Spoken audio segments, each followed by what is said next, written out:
This is the fallen angel Christopher Daniels, former TNA X Division champion and former TNA World Tag Team champion, and you are listening to the TNA Cross the Line podcast. Enjoy.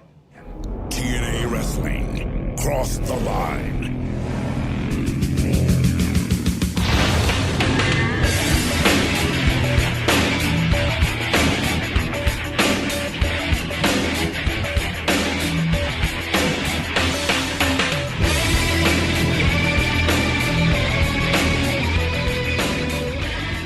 And we're back with episode 71 of the TNA Cross the Line podcast. I'm Colling Jr. With me, as always, is Dallas Gridley. In Dallas, this week, we've got the new ladder match in terms of stipulation matches that TNA has decided to just absolutely destroy.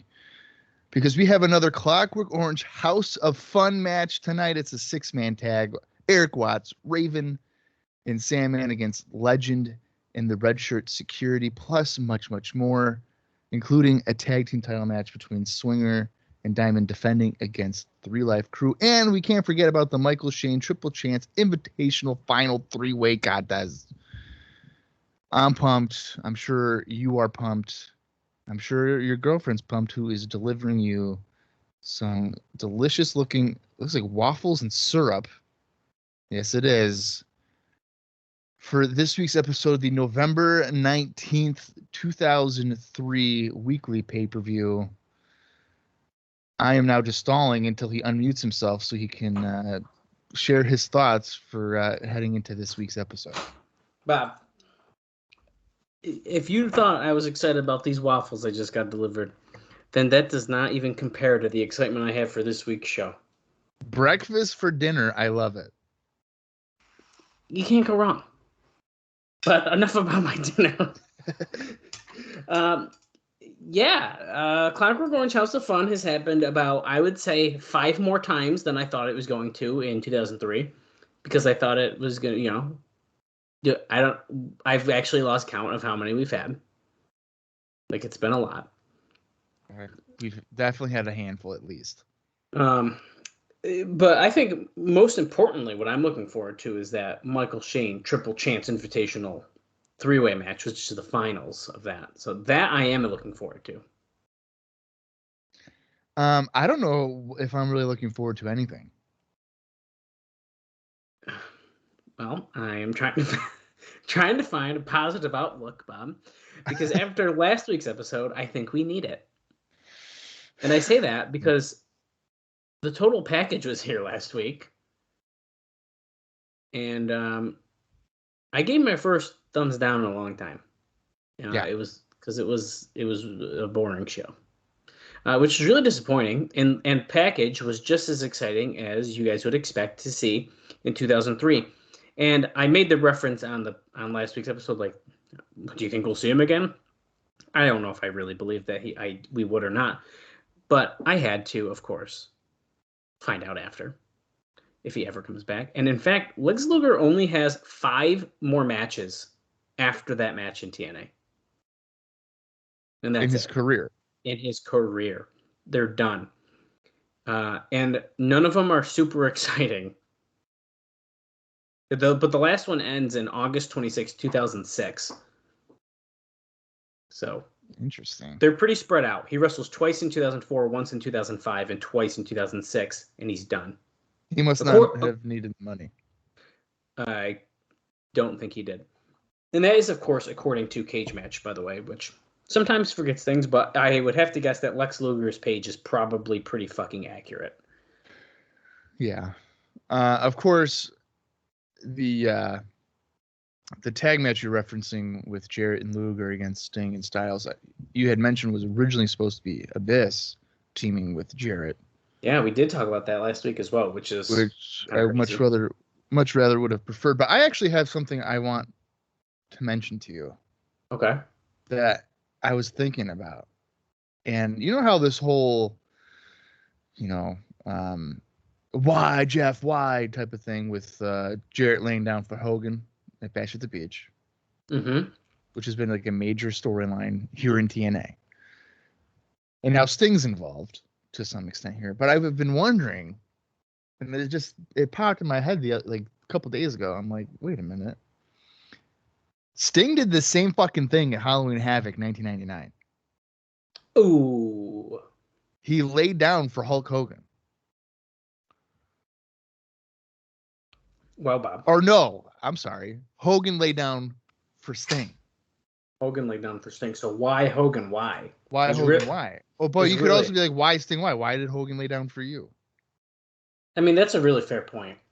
Because later on, Sting fought Goldberg for the world title. But that's not the controversial thing, dude. That's not Bash at the Beach with Vince Russo in his shoot promo and the reason that Hogan left.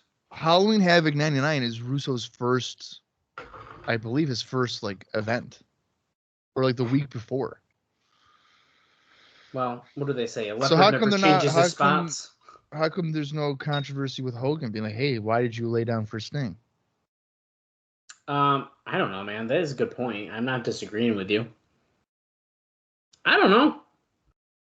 Maybe we should tag Sting and ask him. I need answers. I need to know why it's okay for Hogan to lay down for Sting, but it's not okay for Jarrett to lay down for Hogan. Yeah, I'd like to know as well. I'd like to let you know these waffles are really good, by the way. I can tell you're literally stuffing your face. You look like that SpongeBob episode where they put like 50 fucking nuts in their cheekbone. Listen, I just had to get one bite in. Yeah. So we got a lot to talk about today. No, not really. I'm just exaggerating because I talk a lot on this show. But let's quickly run down the card from last week, and then we'll get into some news and notes. And we can have more fun discussion of Hulk Hogan and stuff. Actually, just kidding. I don't have any notes about Hulk Hogan. But is that whole fiasco over with, you think, or what? I think we're done. I don't expect to hear anything else until we get very close to the rumored February dates, which, as if I believe it was last week's notes, already got pushed back. So to late February. So we'll see what happens. All right. So last week on November 12th, 2003, it was pay-per-view 70. These were the following matches. We're doing a quick rundown here. 3 Life Crew defeated America's Most Wanted, David Young and Glenn Gilberti, ECMO and Sonny Siaki, and The Gathering in that number one contender battle royal. So now 3 Life Crew are the number one contenders for the tag team titles. Christopher Daniels defeated Low Key in a, unfortunately, kind of boring Michael Shane Triple Chance Invitational match. Sonjay Dutt replaced Chris Sabin to defeat Chad Collier in the Michael Shane Triple Chance Invitational match. And so both of them will be in that main event, or not in the main event, in the finals with X on the show we're about to watch. Abyss defeated Don Harris. You can just think about how exciting that match was because Don Harris. Then the Red Shirt Security defeated Raven and his mystery partner, Sandman. And then, of course, the main event, which we've discussed, where AJ Styles and Sting defeated Jeff Jarrett and Lex Luger. And Styles actually got the pin on Lex Luger. That's right. Even though Sting hit him with a baseball bat a couple times, and but Styles got the pin. So, needless to say, big win under the belt of Styles. I don't think there's too many people who can say they beat Lex Luger, especially in TNA. I think you'd be surprised that a lot of people had beaten Lex Luger. I know he does seem like kind of the one who would a lot of people actually would beat. Yeah, but I would say you could say more current wrestlers. Not a lot of them have. Yeah, I guess you're right. Who wrestling today? And don't you dare say Sting has beaten Lex Luger. Like in 2021?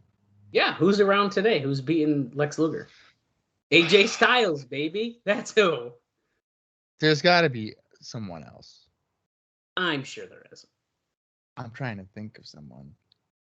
When I think Luger, I only think like big time names, and I feel like half of them aren't wrestling anymore. Oh, I got one. Okay. Goldberg. I knew you were gonna say Goldberg. I was waiting for it. What about our buddy Paul White? Has he beat Luger? I feel like he has to have, right? In WCW. Oh man. Oh yeah, you did. Yeah, you did. Okay, so there's a couple people that we'll count, but those are still like the old people. AJ Styles is still kicking. He's still doing really good. He's not. I don't consider Styles like he's not an old WCW main event guy. So No. But he had some great matches on Thunder. So technically, he was a WCW guy. So technically, we are still in the same realm of the Giant and Goldberg, if you want to think about it like that. Yeah. Yeah, no, yeah, you're right. Anyway, moving on. I'm just going to give you one quick note that leads into our poll, just because it kind of falls in line here. So the return of Lex Luger appeared to have been a flop in just about every way possible except one, and that's that the building in Nashville legitimately turned people away with a sellout of 1,300. There's no word on paid versus paper, though. But it was a dead crowd, a bad match, and the execution led to the exact opposite conclusion that was desired, which was AJ Styles going over Lex Luger to show that he's the real deal. So on that note, Bob, we gave it a thumbs down. What do you think the readers of the Observer thought? I'm going to say they also said a thumbs down. They did. 59% gave it a thumbs down. Only 10.3% gave it a thumbs up. And 30.8% gave it a thumbs in the middle. So overall, pretty poor. And it is said that the response to the show was terrible in volume as far as the show itself went, which usually correlates to a low buy rate. So what do you think was voted the best match on the show? I'm going to say they went with Daniels against Loki. They did. Every person who responded said that was the best match.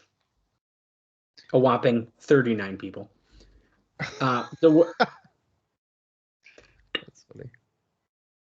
Now, what about the worst match? A little harder to pick.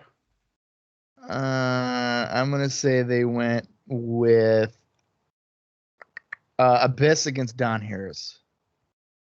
No, they didn't. Is it the tag match, Red Shirts against Raven Salmon? Nope, that was second place. What the fuck? So it's got to be the main event then. Yeah, it's the main event. He also lists that the response was barely half of the previous week, and that's on a show that included both Sting as well as the first U.S. match of Lex Luger since early 2001.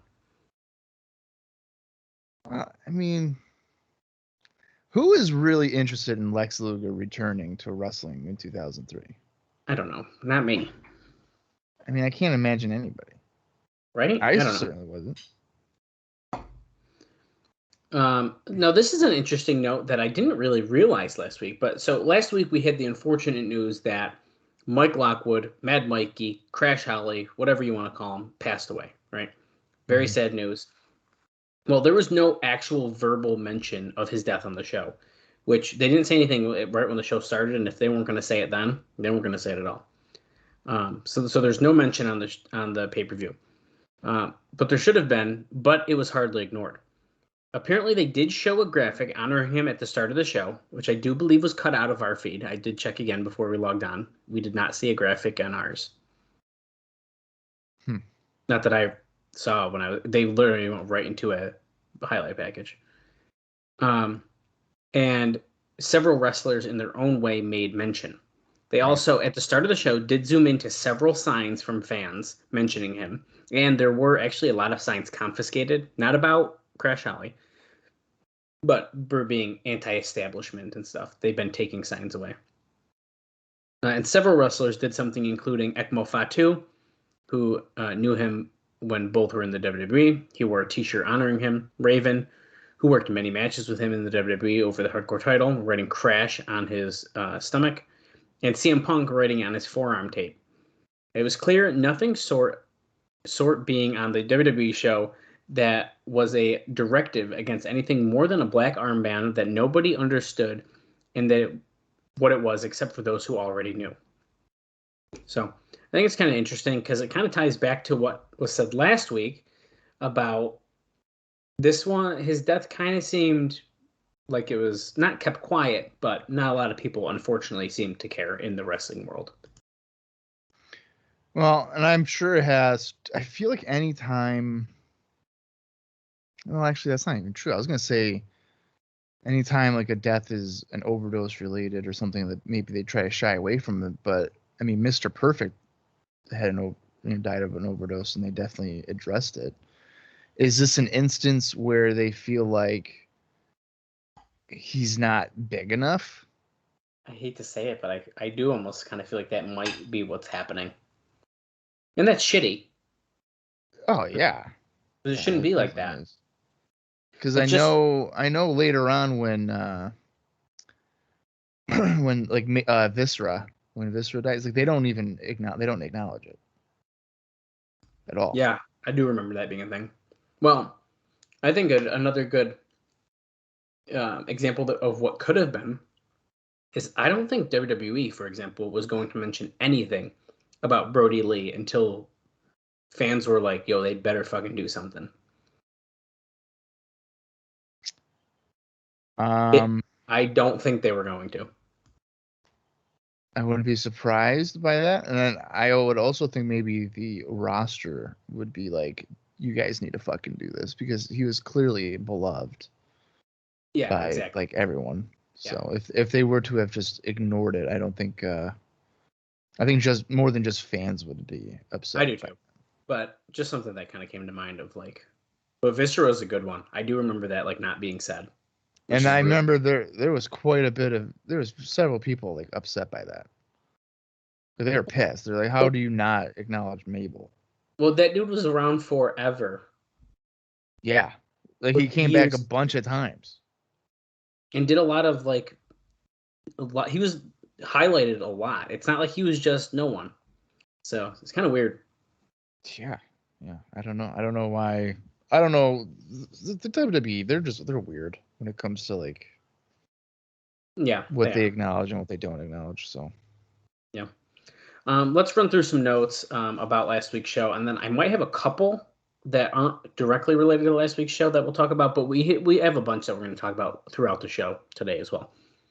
The crowd was dead all night, which was already mentioned, but Dave reiterates how dead the crowd is a lot in this, which is true. They were fucking really, really dead last week.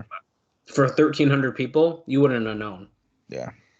He said it was night and day difference to Sting from the previous week. So he mentions that the storyline aspect was a disaster as well, as the entire show was built around the idea of Jarrett and Luger saying that Styles wasn't in their league and not good enough. It actually could have made sense had it played out right, even though they just told their loyal weekly audience that the biggest star the company has made since it started isn't a real star, and that the washed-up guys from the past were. It also told people that winning the NWA title and holding it for several months doesn't make you a star in wrestling. Still, it was the heel saying it, so if he proved himself, it would have worked.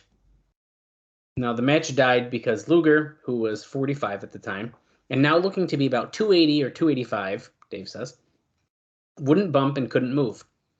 Worse, if the idea was to prove the heels wrong, this match sure didn't do it. Styles sold most of the match to set up Sting. He got virtually no offense in on Luger at all, and he never got his own comeback. Then, for the finish, Luger had Styles in the rack, and Sting right in front of the referee, and boy did it look bad, hit Luger 3 times in the gut with the baseball bat, and Styles got the 3 count in 10 minutes and 35 seconds.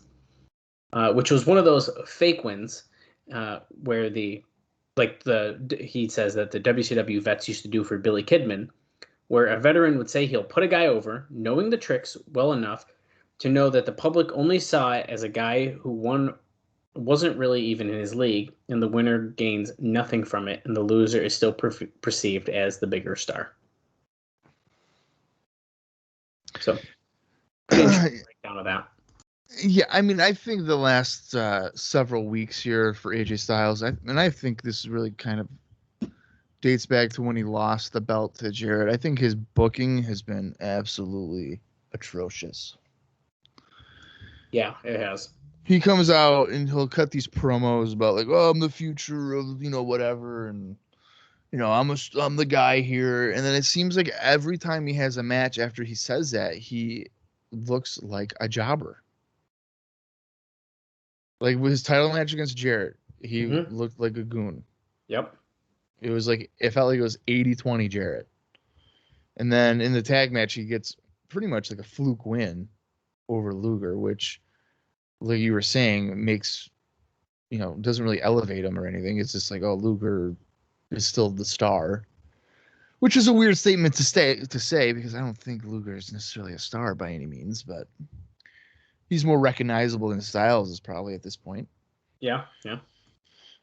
So I think that they've definitely gone backwards with AJ. And I know, you know what, this might be by design because I feel like in your notes they've been saying, oh, he should probably go back to the X division, or like even on the show they're like, you should just go back to the X division. Oh yeah, they've said it on the show. Yeah. Yeah, like Jarrett's been like, you should just go back to the division you belong in. So that all might be playing a part in this, where they're trying to just knock him down a little bit to then justify going back to the X division, which, if 4 or 5 weeks ago I would have said absolutely not, don't do that. But the way that it's being handled, you might have to. I agree. Keep him relevant. So. Yep, I totally agree with that. Now, on the note of bad crowd reactions, it has caused a lot of talk about running weekly at the fairgrounds. When the idea of this promotion started, they were at first going to run tapings all over the Southeast. At the time, Dave says that it wouldn't work because they needed to run in an 800-seat building, and that would, they would paper to pack every week because it's almost impossible to get people to buy wrestling tickets these days. Then, after the first show in Huntsville died, they decided to run Nashville and paper the place at the 9,000-seat auditorium. It's just like yesterday, Bob, where we were watching them in the Nashville auditorium. Yeah, wasn't that for like a week? Yes, yeah. I'm pretty sure. Because Huntsville's the first 2, right? Technically. Yeah, and then I think at the auditorium, didn't they tape? They taped 2 as well there too, didn't they? Or did they just do 2 weeks? You might be right. Can't remember. No, yeah, I think you're right. I'd have to double check, but because we knew, we could tell when they went to the fairgrounds. We were like, oh shit, this is where it starts. Yeah. And it's definitely a few weeks very different. Yeah. After that, it wasn't long before they moved to the fairgrounds as a cost-cutting measure. It worked out well for a while, but they've got to get out of there. What was amazing is how many people internally, after the show this past week, all came to the same conclusion, including Dutch Mantel making the suggestion. At the same time, the cost will rise, and they know how to set this building up. It isn't likely they're going to be able to sell tickets in another city, and at least they know Nashville well enough to paper it. Now, another idea that has been batted around has been to find a new location in Nashville, but in a better part of town, with the feeling that a lot of people won't go to the fairgrounds. Dixie Carter has even brought up the idea of building a small arena if a building can't be found. Doing that would make a lot of people breathe easier about it being a long-term commitment. Now, the other thing that I think this is pretty interesting, this is the best part of this note for me. Another thing is now the regulars dislike the idea of Jeremy Borash and the others who cheerlead the taking of signs. They all know Jeff is in charge and pushing himself and are just too familiar with everyone. It's becoming like Center Stage in Atlanta became. I never even thought of that comparison, but yeah, that's funny because if you watch the Center Stage Saturday nights, you definitely see production people being like, boo this guy, and yeah, and like the fans changing on a dime. But I think this is different because I think that what Borash does is only really effective for like the 40 people immediately close to him. Meanwhile, there's other sections of the crowd that are like, we're going to voice our own opinion, like the heel sections and whatever else. So I get the comparison of it. I've never been a fan of like confiscating signs, trying to control that environment. I don't think that's good for your crowd energy. I think unless the sign is like offensive, or like lewd, like to the point where like it shouldn't be shown on a fucking TV screen, like then I don't get it. Like if you're just like, oh, Jeff Jarrett sucks, and they're like, no, we're gonna take that. Yeah, I mean, I could see them being like, if a fan was had a sign that said Sting sucks, and they did, well, he's a babyface, so we're gonna take that. Like, I wouldn't do that. No, see, I don't like that. Right. But if it's something vulgar and like horrible, obviously you don't want that on your screen. But just because fans aren't responding to your your creative, I don't think you should censor that. Yeah. I almost got a sign confiscated at a Raw I went to. And like I was like kind of couldn't believe that they were gonna take it. But they didn't. I ended up keeping the sign. What was the sign? So it just said Cena sucks. And they were really gonna take that away. Oh yeah. I had like security over like talking to me about it. And like everyone around me was like, what the heck? Really? Oh yeah, they couldn't believe it. They didn't end up doing it though. I don't think they liked that it said sucks. Wait a minute. Was this at a house show? No, dude, this is a TV. Oh, really? A TV? Okay. Yep.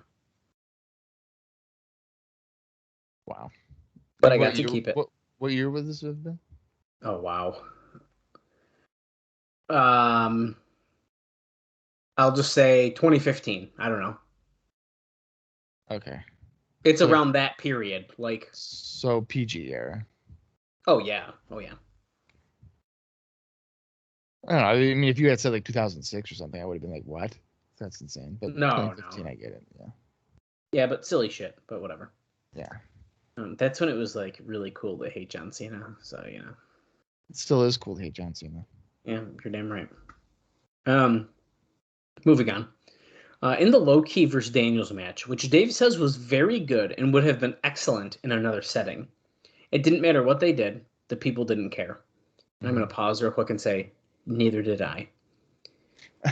At first, people thought that they all came to see Luger and Sting, but once they did the ring intros, they weren't into the match either. The only big pop was the hot tag for Sting and the chance for Styles that Boresh actually got going. And Don West tried to pick up on saying that in a match with Sting, they are chanting AJ. So Boresh got people to chant for Styles. And then Don used that to be like, Sting's in here and they're chanting for AJ. But you know what? Good for them, I guess. Yeah. I mean, you try to control the narrative, I guess. Being like, oh, the fans are all about AJ. Well, yeah. When you have a guy at ringside that's like, the loudest fans can go backstage, which I know isn't quite yet. But you might be a little influenced, I guess. Yeah, right. They also continued the X Division burial as X, who is our buddy PCO, destroyed Daniels after he beat Low-Ki, and then also destroyed Sonjay after he beat Chad Collier, who, right. By the way, Collier apparently brought up the name Dr. Chad Collier because he played a doctor in a Kane vignette on Raw a few weeks back, and I believe that was mentioned before when Mike Tenay made a joke about him being a doctor. Wait, that was what he's going by, was Dr. Chad Collier? It just says that he brought up using the ring name. So, like, I don't think he actually did. I don't think he did. But he, like, brought it up probably as a joke because he played the doctor in the Kane vignette. Which is kind of fun. And now we know that on the show that we're about to watch on November 19th, we are getting to that three-way match. And it is said, at least as of this writing, that Dutt is the original plan to be going over and challenge Michael Shane on the November 26th show. We'll see if that actually goes through and happens. I think it makes sense with the way they've been pushing Dutt, but we'll see how that goes.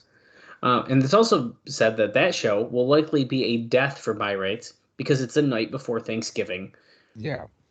So unless there is something extra special on the horizon. I'm going to assume that next week's show, they're not going to go all out on. No, I don't think so. It wouldn't make any sense, especially when it's like you just said, it's the night before Thanksgiving. Yeah.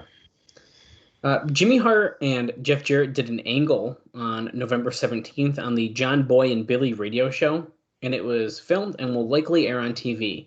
So we will potentially be seeing that tonight as well.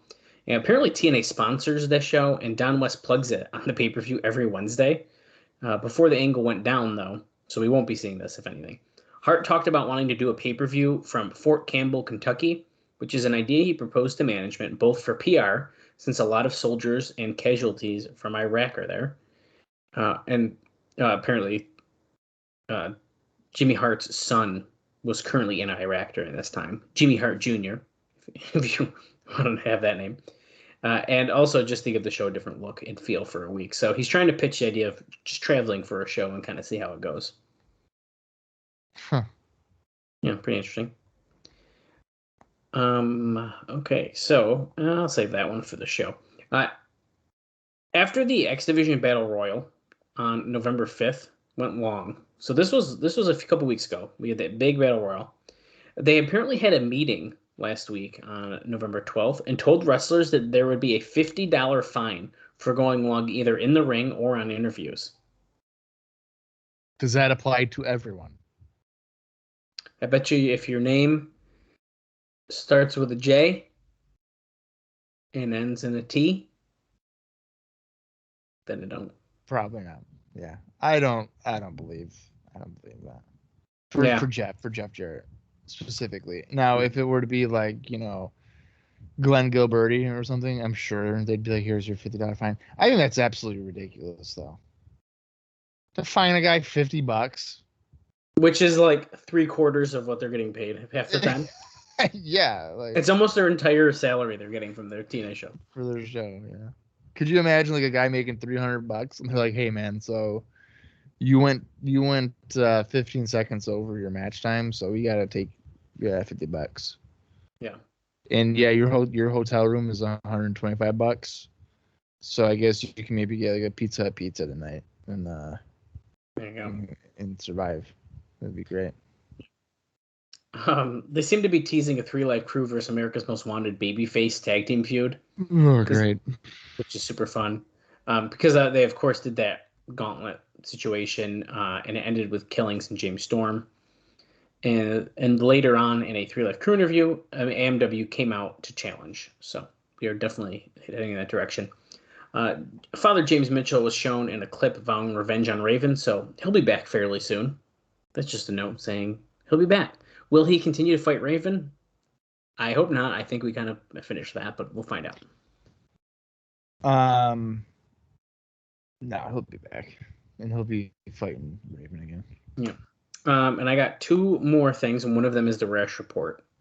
And this note here, this is for our fans as well as what's going on here in TNA, and that is since both the December 24th and December 31st show falls on Wednesdays, they will be airing highlight pay-per-views both nights and taking a break from live events.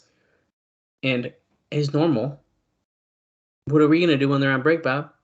We are going to finish. We're going to skip them too.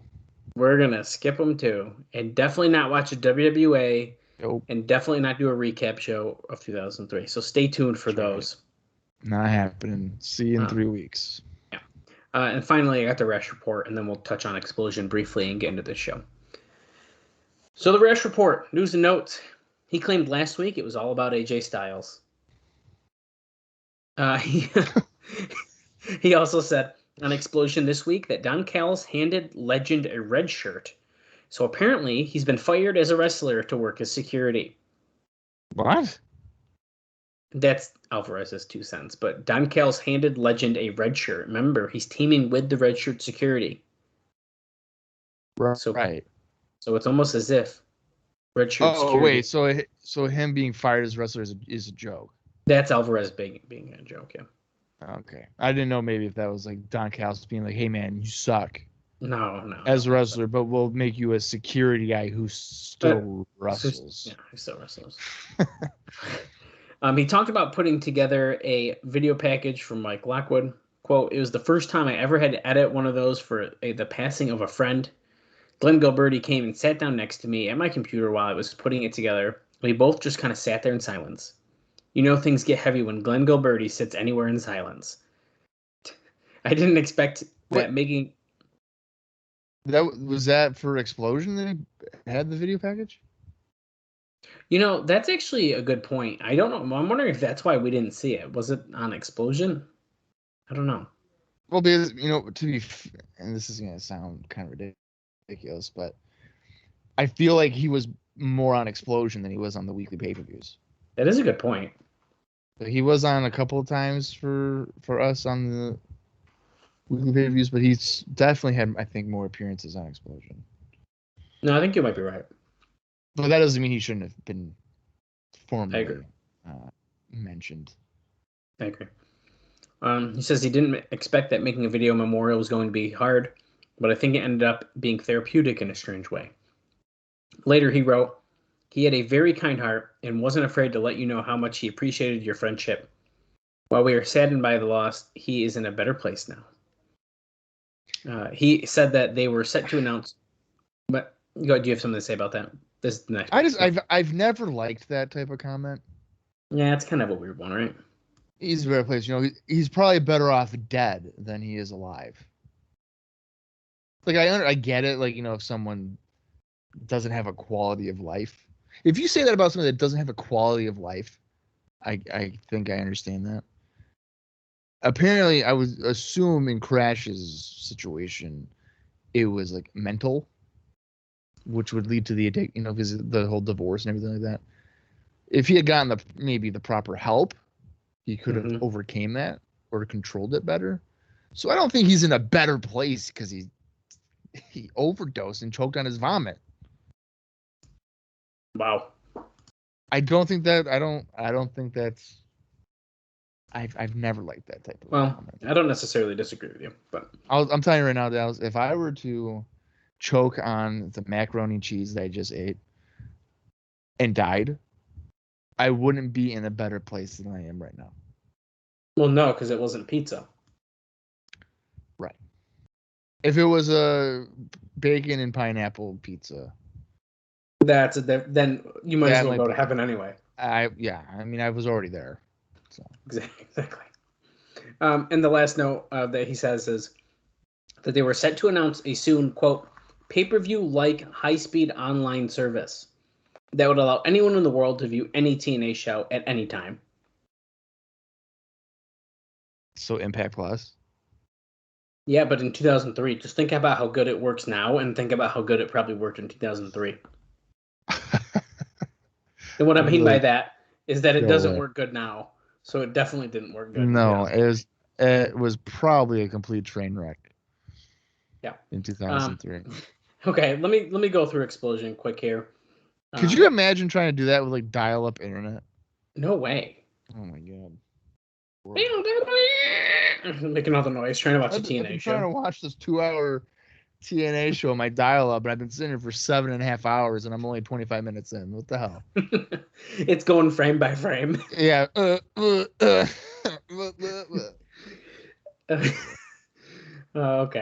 TNA Explosion number 57, according to Cage Match, took place on the same day as the show we're about to watch, November 19th, 2003, and it aired on November 22nd, 2003, and it featured the following 3 matches. David Young and Glenn Gilberti defeated Mikey Tenderfoot and Z-Bar. Z-Bar from CZW fame. Interesting. Wow. Look at that. I don't know who's Mikey Tenderfoot. Do we know? Nope. Don't know his name. Okay. Then we had Shane Douglas defeating Hot Stuff Hernandez. Okay. You know him. And then Michael Shane defended his X Division title against Fast Eddie. Really? Yes, he did. Isn't Fast Eddie the blind wrestler? I do not have an answer for you about that, but he does wrestle often in Ring of Honor. That's definitely who that is. He did. Wrestling in Ring of Honor. That's who I'm thinking of. Yeah, Fast Eddie was legally blind. Well, that's pretty impressive then. Not if you watch his wrestling. Okay. And then there's a couple other matches that took place as well, according to Meltzer. Actually, 3 matches, which is kind of crazy here. And that show. What is this, like dark taping? Right. Pretty much. Black Pearl defeated Nate Webb. I don't know who the hell is Black Pearl is. I have no idea. Don Harris defeated Shadow. Who the hell's Shadow? I don't know. And then I believe this one took place before the show as well, because let me just triple check here. Yeah, it does not open their show. So it was the America's Most Wanted defeating the Naturals. Again. Again. That was a dark match. Yes, it was. But Bob, that's all I got. We got plenty to talk about during the show, but I think it's time to get going, and then we can talk about some more as we kind of go through the show. All right, that works for me. All right, let's get into it. It's the November 19th, 2003 weekly pay-per-view here for NWA-TNA. If you want to watch along, head over to Impact Plus. If it works for you, it doesn't for us. It's fine. Don't worry about it. We're not bitter. Or maybe if you have your own personal collection, hey, that works too. I'm going to count down from 5, and when I say play, hit that play button. Or for the next, hour and 54 minutes, you can just listen to us react to this show. So here we go. 5, 4, 3, 2, 1, play. What is this, Maury Povich? Look at the last week sign. Yeah, what is up with that? So we're starting off with Jeff Jarrett talking That's about a great reference. That's exactly what, like, during the break. Like, that's yeah, what it dude. would say. So, yeah. You are not the father. And it pop up at the bottom of the screen. Shocking news. I love highlight package just to open the show, man. It's my favorite. Especially when it's 5.5 minutes long. Raven still insisting that it's his destiny to be the NWA World Champion. He will not stop. Even if he gets a microphone punched into his forehead repeatedly by Kevin Northcutt. Dude, used for a microphone. I still don't get it, man. It's padding. I understand there's metal underneath, but you're pretty much getting hit by a pad. We didn't help him because he didn't want us to help him. Oh, yeah, I remember. Don't worry, no hard feelings if he picks me over you, Julio, because he's got to pick a partner tonight. And then I'm hoping they're going to show it. I love how... Oh, they will. I love how they did that while he's, like, unconscious on the ground, getting checked down by officials. They're arguing over who's going to be partners with him. Dude, what is with this music for Lex Luger? This isn't like Halloween. I don't know, man. I'm pretty spooked. Well, you know what? Maybe it is like the movie Halloween because, to be honest with you, Lex Luger is a killer just like Jason. Oh, my God. First off, Halloween is Michael Myers, not Jason. Michael Myers, whatever. Same thing. Actually, you just reminded me, though. I did skip a note about Luger that I don't know how I passed over it. And it's that Mike Tenay actually did mention it being the first match of Luger's since the death of Elizabeth. It had been a very controversial topic before the show as to whether or not to mention it, but it felt it had to be because not doing so would be running away from the obvious. Yeah, see, you know what? Maybe it's an example of where like you don't need to mention it. Or like maybe you shouldn't have booked him. I mean, wait, look, this is Luger, probably from Explosion. You embarrassed the total package from first match back. And it's things like package, Lex, listen to this stinger, man. I don't have my soul patch yet, but just give me a few years, and I will have a soul patch, and I will come back to TNA as Steve Borden, and then Scott Steiner will put me in the Steiner recliner, and I will feud with Jeff Jarrett again for about 7 more years. That's right. Look at him zooming in on Julio and Punk in the background as Raven is going to pick his partner, and then, of course, it was Sandman, and you could see the disappointment on their faces as they stood in the shadows. I actually thought that was very well done and, like, funny the way they did it. Yeah. Because it was, like, you could see the disappointment and, like, thought they were going to be coming out. I liked it. Yeah. No, that was a nice, like, storytelling piece there. I think they should probably fucking fine Eric Watts for going long in every interview. Because if he says more than like a sentence, it's too much. Well, he thinks he's like cooler than what he is, too. But he's the hip commissioner guy. Quote the Raven. Nevermore. Dark, scary Raven in the shadows. We're backstage. Look at this. Legend is in fact in his red shirt security. Hulk Hogan mentioned again with Don Callis with the red shirts. Abyss is sitting in the locker. Huh. Oh, wait, here's Jarrett. It's almost like Jarrett's kind of replaced Russo in this like group of all the heels. I would think, wouldn't Don Callis be like the Russo? I mean, yes, realistic. Yeah, that would probably make more sense. I guess the Legend connection is what kind of gets me. I guess that's really the only connection. I'm overthinking it, but remember when Legend tried to kill Jeff Jarrett too? Oh wow! Like 2.5 months ago. Now they're buds. So Styles versus Abyss is tonight too. Jarrett tells Abyss to take him out tonight because he does not want to fight Styles in 2 weeks. Jimmy Hart is here to. He's fighting Styles in 2 weeks? It's kind of what it sounded like to me. He just said, Hogan, I'm begging you to show up. Jimmy Hart apparently has an announcement on Hogan's condition. We're 5 minutes and 9 seconds in. We're just getting our opening package, but at least we had a small interview there after the highlight one. Huh. Well, if he does fight him in 2 weeks, Wait a second. This is the old theme song. Da-na-da-na-na. That's weird. They went back to the old theme song tonight. Oh, wait, there's the regular one.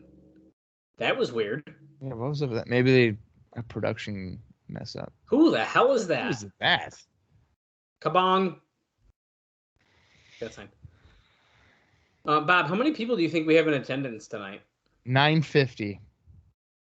Nope. 1,100. Yeah, dude, 1,100. Heavily papered, as always. Nailed it. Well, here comes the Red Shirt Security and Legend, who is part of the Red Shirt Security now, it seems.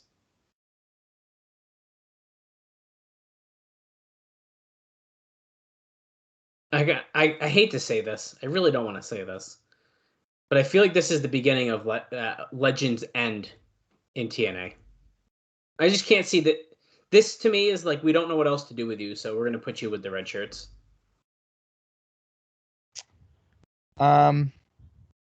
You know what? I think you're right. I think when you repackage somebody in a less than good way. Yeah, but I mean, it's also got to be like, all right, when you repackage someone, if nothing's changed in like, I don't know, a month, 3 or 4 weeks, then it's probably kaputsies. So we'll see probably by I would say the end of the year.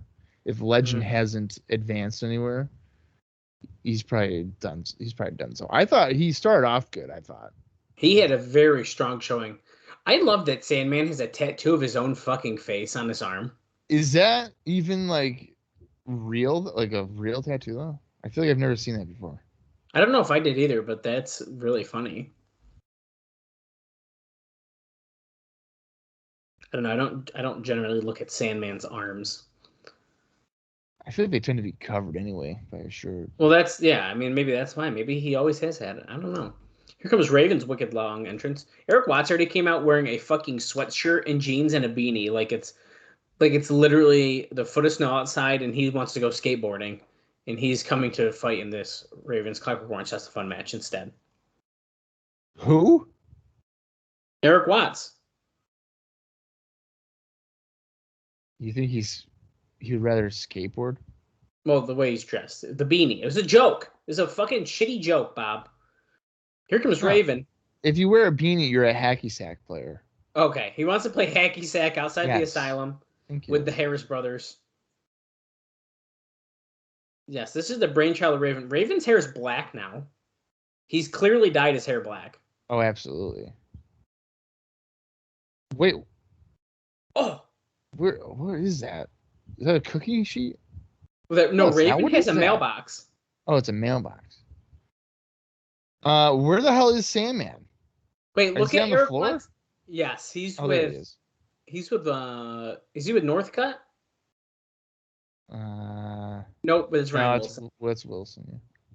Eric Watts also on his right leg of his jeans has DOA painted on them. Not even like a decal or anything. It's literally painted. He tried to get the mailbox. Yeah. Didn't work.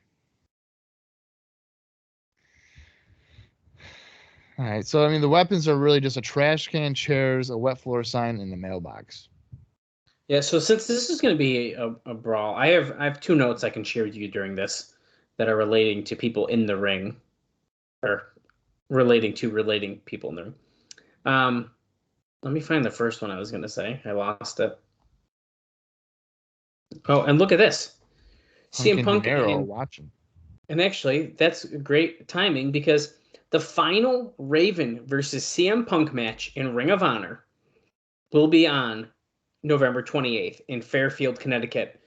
Show billed as the Lottery from Hell, which Dave thinks is the new version of Spin the Wheel, Make the Deal. So the final... Whoa. The name of the show is that? It says show billed as the Lottery from Hell. The Lottery from Hell. Look at Raven. Put the plunger on Legend's face. Hopefully that wasn't a used plunger. And now the funny part of this is that, so that's their final match in the Ring of Honor, but it's also noted that that is potentially leading to their first match in TNA at some point fairly soon.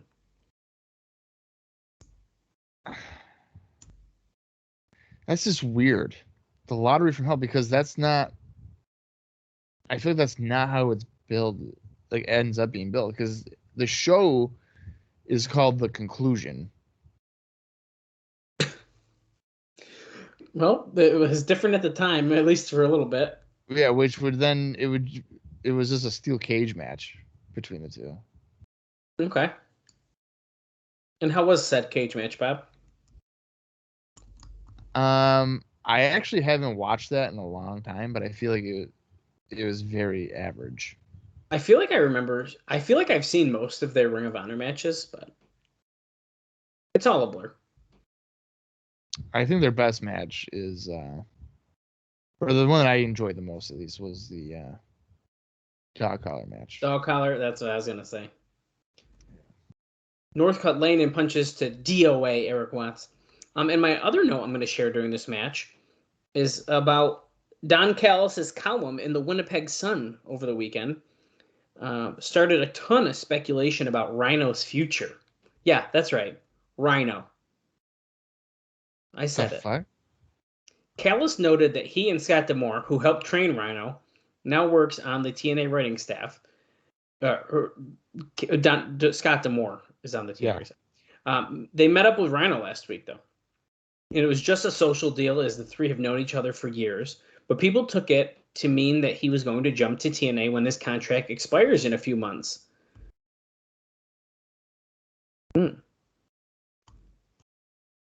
Interesting. Rhino in 2004, potentially? There's potential. Yeah, but it is noted here that Dave says that Rhino has a daughter who is 1 year old, and if you understand that, he's not leaving for TNA unless they make him a substantial offer, which doesn't seem likely because they haven't tried to bid for talent whose deals are coming up. That's a triple powerbomb to Sandman by all the red shirts onto chairs.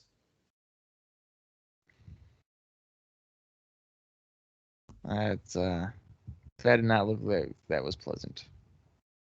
No.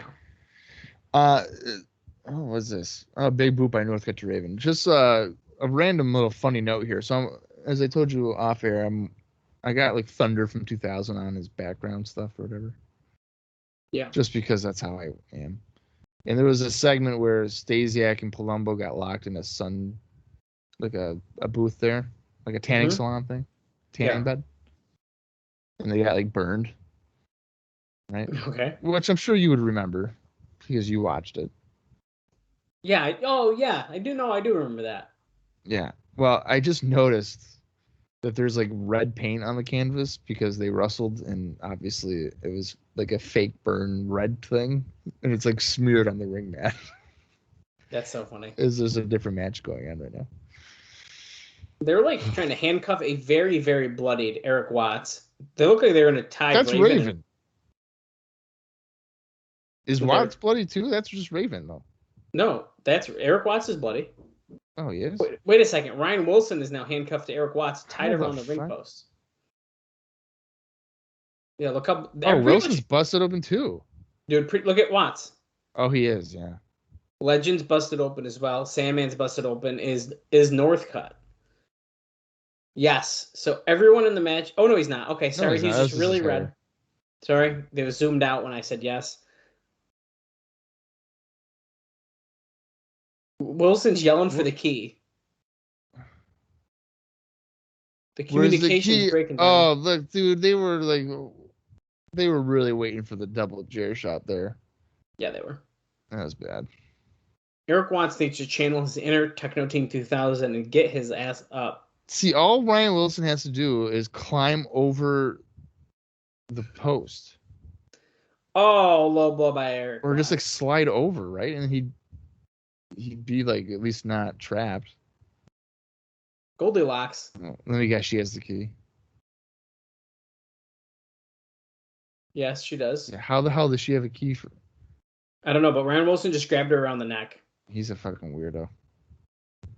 He went. Give me the key. She's choking her. Get out of me. Oh, Eric Watts pulls him to the post. Oh, I thought she threw him into it. It was probably a combo, but Watts pulled his arm, I believe. How did she have a key for handcuffs backstage? A key for handcuffs that I'm pretty sure came out of the pocket of the red shirt security. Yeah, that's weird.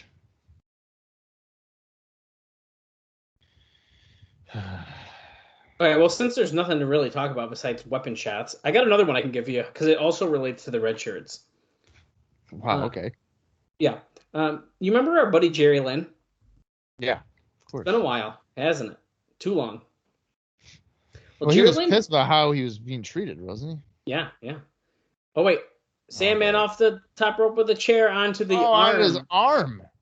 The arm of Rambles, and that looked like it hurt. I could break his arm. Yeah. Well, Jerry Lynn has not even been at the building in recent weeks anymore, nor has his program with Don Callis and the Red Shirts been talked about. So, that ain't good. Big boot by Eric Watts. So does that mean it's over? I think it's over. Choke slam on Legend by Watts. Oh. Kendo stick from Sandman to Northcutt and Legend. And speaking of people that the Red Shirts have, kicked out of here, as Raven looks like, is he calling for the Raven effect on Wilson? Yes, he does. He hits it. Let's see if he gets it. 1, 2, 3. That's it. Technically, Wilson's arm was underneath the bottom rope, so he should have broken up the count, but whatever. Well, D'Lo Brown has also kind of been run out by Don Callis and the Red Shirts. So this is a great time for this as well. Is that, you know what? I actually totally forgot about fucking D'Lo. Hi, isn't that bad? Well, his push has declined because he's been taking regular All Japan tours, and it has become an issue. Oh, it was a tennis racket. I didn't even realize that. It's in the way of Raven doing his taunt, so he's taking so he's it gonna off. get rid of it. Oh, look at that! It looks like a new shirt here for AMW on Don's shoulder there. Holiday season is upon us. You got something that you want to show for all of our TNA fans? What was is that all the news was, that he is taking All Japan bookings? Yeah, but there you go. They're still selling his bobblehead.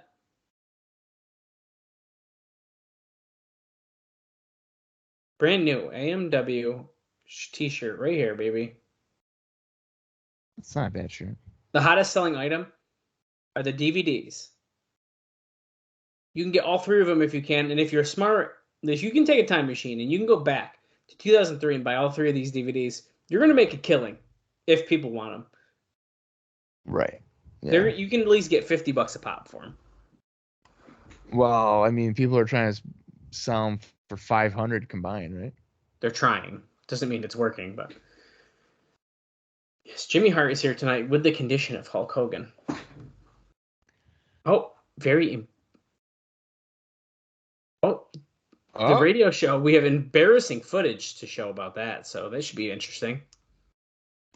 Tag team titles are on the line tonight. Simon and Swinger facing 3 Life Crew. 3 Life Crew tonight. In the finals of the Triple Chance Michael Shane Invitational Tournament. The Monster Abyss versus AJ Styles in the main event.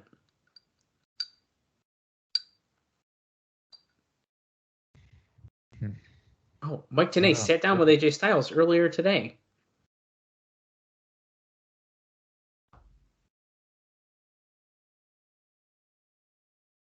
AJ, after all you've accomplished, you certainly are the only man that has been X Division champion, NWA World Tag Team champion, and NWA World Heavyweight champion. Even if you won, even though you won 2 of those within the first 3 weeks of the company's history. Yeah, well, we don't need a. You're the only man who's done that. So, wow. I never heard that before. What? You know, he's being sarcastic. Yeah, but he's saying he hasn't heard that he can't compete. He's making a joke because everyone's saying that. Who? Jeff Jarrett. Oh. All I heard was Tna praising him.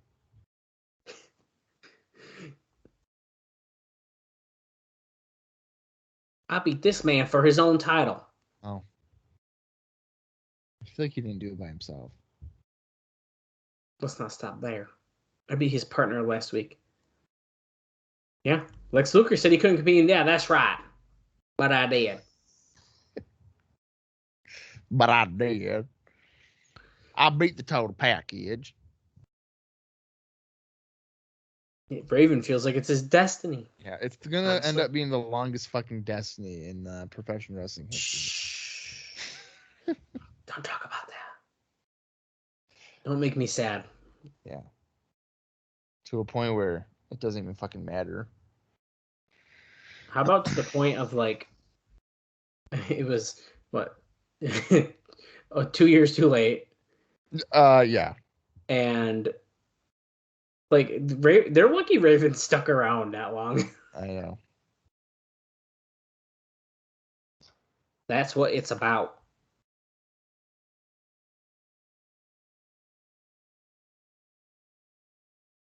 Two weeks.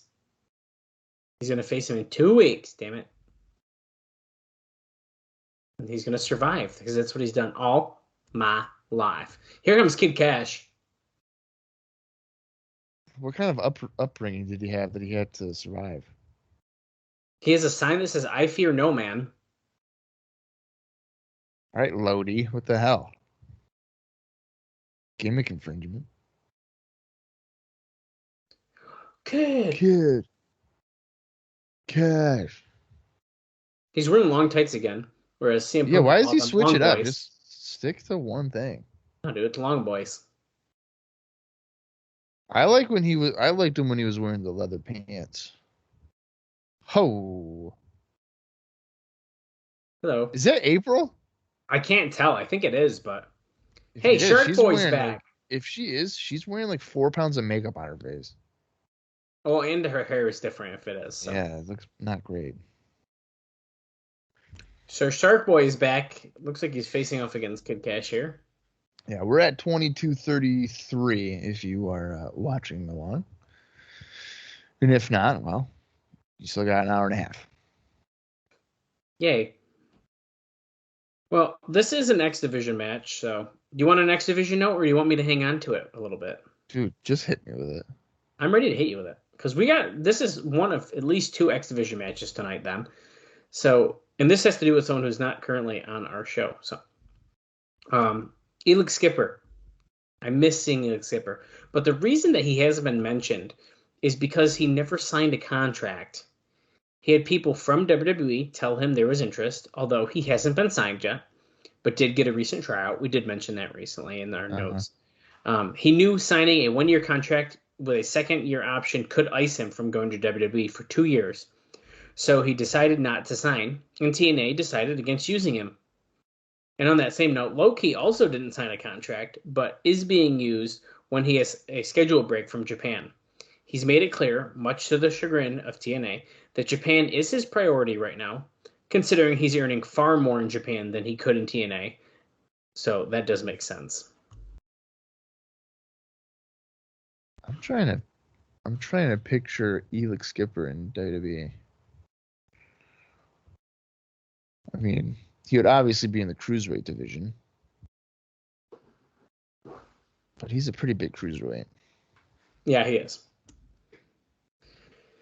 We just hit some hammer locks, arm bars. Shark Boy gets Irish up to the corner. Kid Kash goes under, does a backflip. Under. Oh, he just caught that crossbody into an arm drag. Or, yeah, more of a hip toss, however you want to put it. That was an arm drag. Shark Boy's on fire. Crowd doesn't seem to give a shit, but. Well, I mean, it's Shark Boy. Oh, stop. Oh, I mean, come on. He's a jobber. I hate when you go to like a wrestling show and it's so quiet besides like 4 people like, yeah, let's do it.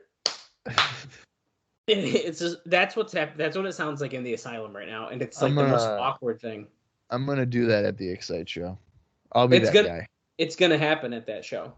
Yeah. Knee lift by Shark Boy as Kid Kash tried for a shoulder ram from the apron. He put his foot on the second rope. I had to save the match, man.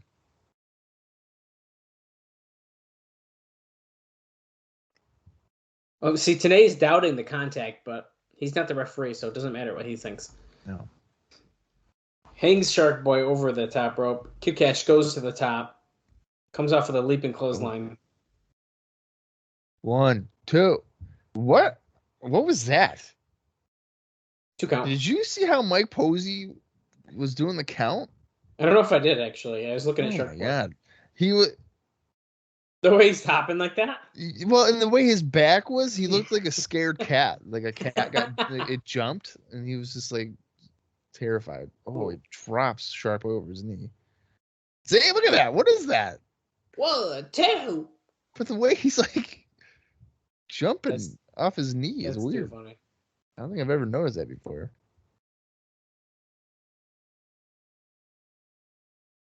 Hasn't Posey's a referee for AEW, right? Yes. Has he wrestled there too, or no? No, not that I know of. Okay. Hurricane Rana. I didn't know if Posey was maybe like on Dark Elevation or something. Not that I've seen. That'd be funny though. Although I don't think he referees very often in AEW. Because the main ones are Bryce, Aubrey, and I'm blanking on the other guy's name. Paul Turner. Rick Knox. And Knox. Those are like the main ones. But like technically Posey's there. I mean, even Earl Hebner was there for a little bit. I don't know if he's technically part of the company though or not. I don't think he is. They made it seem like he was when they first started. Has Brian Hebner refereed there? Technically, yes. For an Impact Wrestling world title match and stuff like that. Okay. Actually, when Christian defeated Kenny Omega for the Impact World title on Rampage, he was the referee. Oh. Because they used like an Impact ref, so he was the one they used. Wow, that was quite the bulldog. Yeah, he did like Kid Kash sold that by doing a somersault. It looked like it fucking hurt, so it worked. What did you just grab? I grabbed a head pillow and something fell. The fact that you grabbed a head pillow. Well, actually, you're not in bed. I was gonna insult you, but you're not even in bed. I'm not in bed, dude. I'm in my fucking. You only do that during IcoPod when the show's actually to put you to sleep. That's right. Usually Monday after work, I go, Kaylee, I'm gonna need a coffee because I know what I'm in for. Oh yeah. Up and over. Shark Boy holds the rope. Kid Kash rolls back. Duck the clothesline. Shark Boy going for German, but nope. A lot of counters here. I feel like he's gonna drop him on his head. Oh, double underhook pile driver. And that is a clean win for Mr. Kid Kash.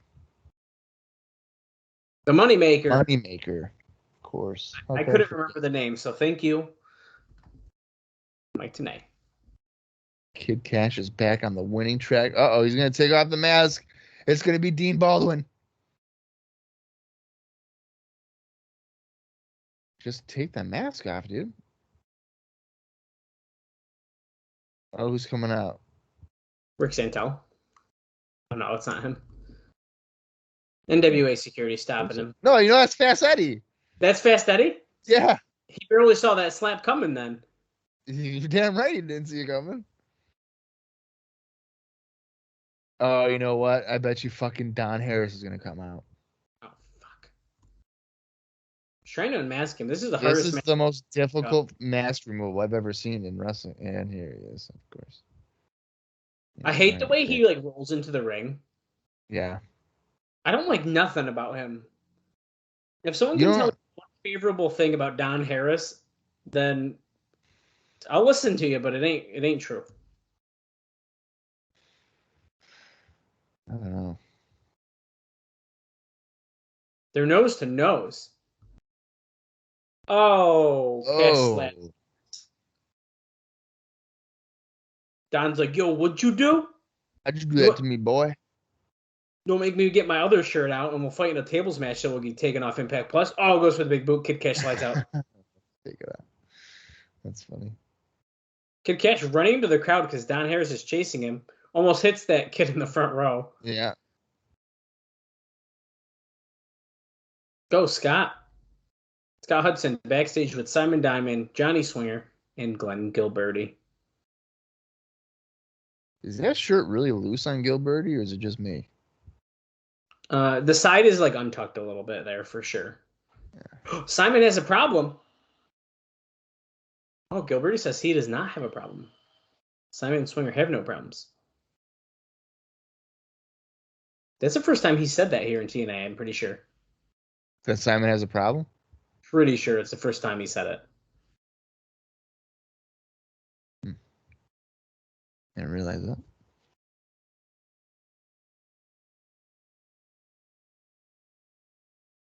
He doesn't. Diamond says he doesn't know how Three Life Crew stumbled their way into this title shot.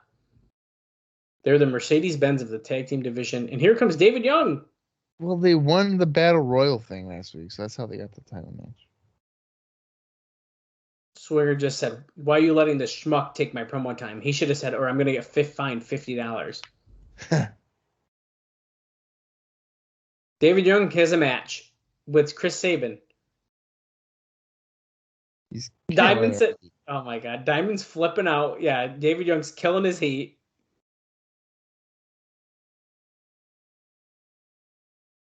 X Division, hardcore heavyweight. He can do it all, Glenn.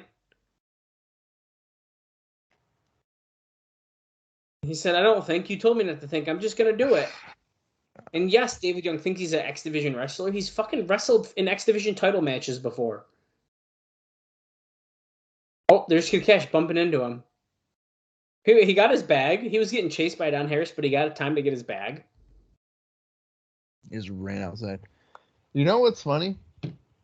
What's that? Maybe you'll agree with me here, but David Young there just gave me like Eric Young vibes of like, you know what I mean? But like not as good as what Eric Young does. Yeah, no, I get that for sure. Here comes Sonny Siaki and Ekmo with Trinity. Ekmo, Fatu. Sonny Siaki.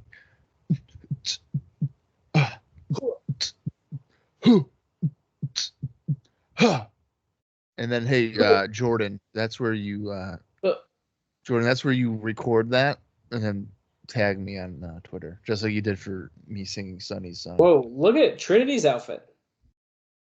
She has a top on that you can see through, except one little bar of red. Damn it. And then she's wearing like a plaid skirt that looks like a schoolgirl skirt. Julio De Niro and CM Punk, The Gathering, or the formerly known as The Gathering. I don't know how I feel about their music. I think it's kind of cool. It's a little weird. I mean, I thought they would just come out to Raven's music. They're not with Raven anymore. Yes, they are. Yeah, you ready to see him get squashed and like it be lame? Because that's what's about to happen. You think that the Gathering are going to get squashed? With Ekmo in there? Yeah, kind of. No. And by squash, I mean they're just going to lose. They don't do a lot of squash matches on TNA pay-per-views because, you pay $10 for it. They're going to dominate, dude. Okay. No, you're probably right. If I knew Punk was actually wrestling tonight, I would have saved my note about Raven and Punk's match for this, but oh well. They didn't promote it. Nope. And I didn't know. What the hell? Julio did like a weird, Tensor thing to throw Siaki into the turnbuckle. And he brings him over right into CM Punk's boot, tags in CM Punk. He's Punk still has purple hair. Going for the Pepsi plunge. No, he's not going for the Pepsi plunge. Oh. Have you ever seen him actually hit the Pepsi plunge? I've watched video clips. Yeah, okay. He needs to do it in AEW. I bet you he will pull it out eventually. No, that was nasty. Dropped Punk on his head there with like a full Nelson suplex or whatever it was. You don't think he's going to pull out the Pepsi plunge? Absolutely not. Why not? Why did he stop doing it? Oh, I don't know. When you do a pedigree off of the fucking top rope and you land on your knees, I feel like it's not a great idea. Well, just do it sometimes. No. It's not like Matt Hardy who would do the leg drop every move, and now he's got a compressed spine and can barely walk. Oh, just had to let out a sneeze there. No, well, my favorite thing about Matt Hardy is he doesn't do it anymore, obviously, and so instead he'll do the and then he hits the yeah. I hate that. I hate that so much. It's my favorite. There's been a couple times where like the guy will be like laying down, and I'm like, oh my god, he's gonna do the leg drop, and then he just does the elbow still, and I'm like, damn it, I fell for it again. I feel like he has done the leg drop in the AEW though. I thought he might have as well, but maybe through a table or something though, so it kind of broke the fall a little bit. I don't know, but I don't know when he like in 2CW when he's fucking would do the goddamn elbow. I was like, ah, come on, man. Oh. Elbow. ECMO brings Julio up and over, hits him with a stiff clothesline. He's done, dude. I think the only person I could see Punk doing that Pepsi plunge to is Darby Allin. Because Darby weighs 110 pounds, so it'd probably be easy, but it's still full knees to the canvas.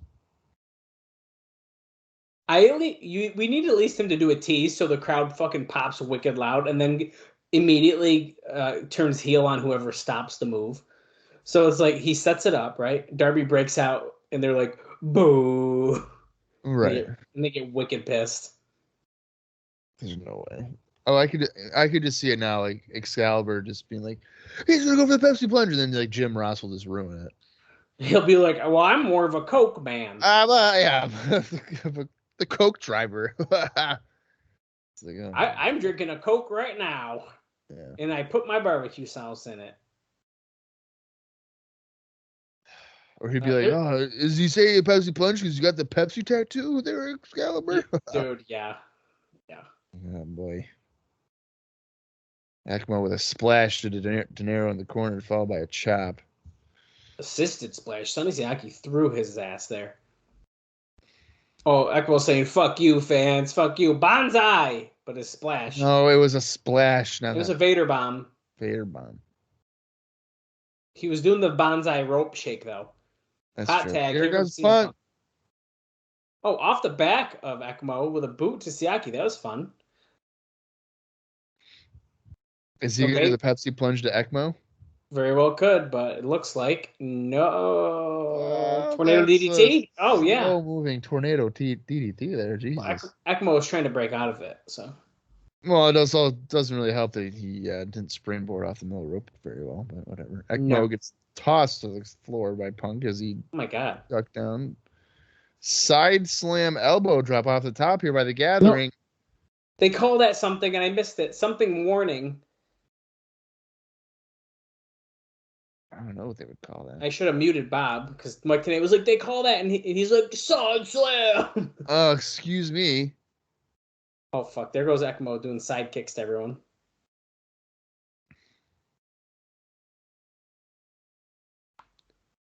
Oh, hey, by the way, indie notes.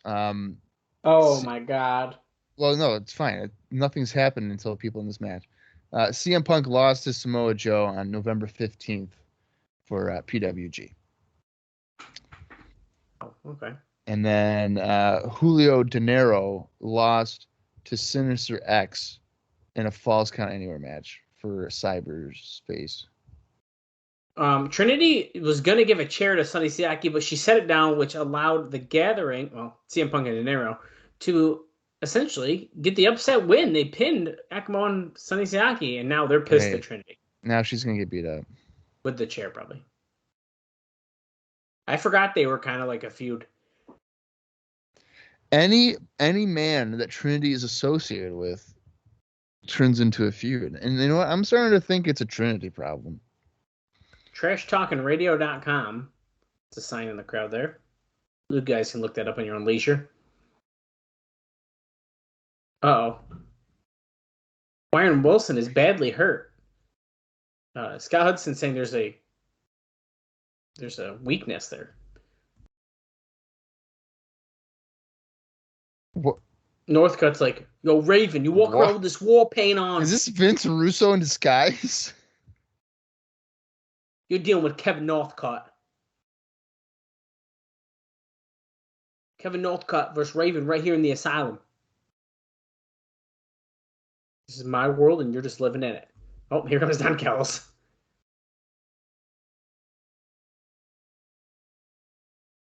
He says, AJ Styles, you're out of luck on that note. Because you're going to have to face Abyss. Let's go do it.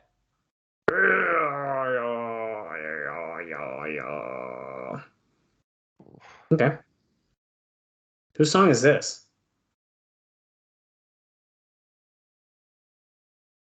Oh shit, it's David Young. Oh, it's David Young. I thought it was Diamond Swinger. David Young with Glenn Gilberti. He's about to be facing Chris Sabin. You know, I was listening. I don't understand this because Gilberti doesn't want to be with David Young. So then why is he with him at ringside? He's proven himself, dude. Yeah, but like, dude, if I didn't want to be like Dallas, if I didn't want to be associated with you, I'm not going to go down to ringside with you and be like, yeah, dude, win. Oh. And here comes Chris Sabin, who I've missed dearly on this show. No, you haven't. The Lollipop just noticed the camera and like then had to like lick her lips. Like she was staring right at it.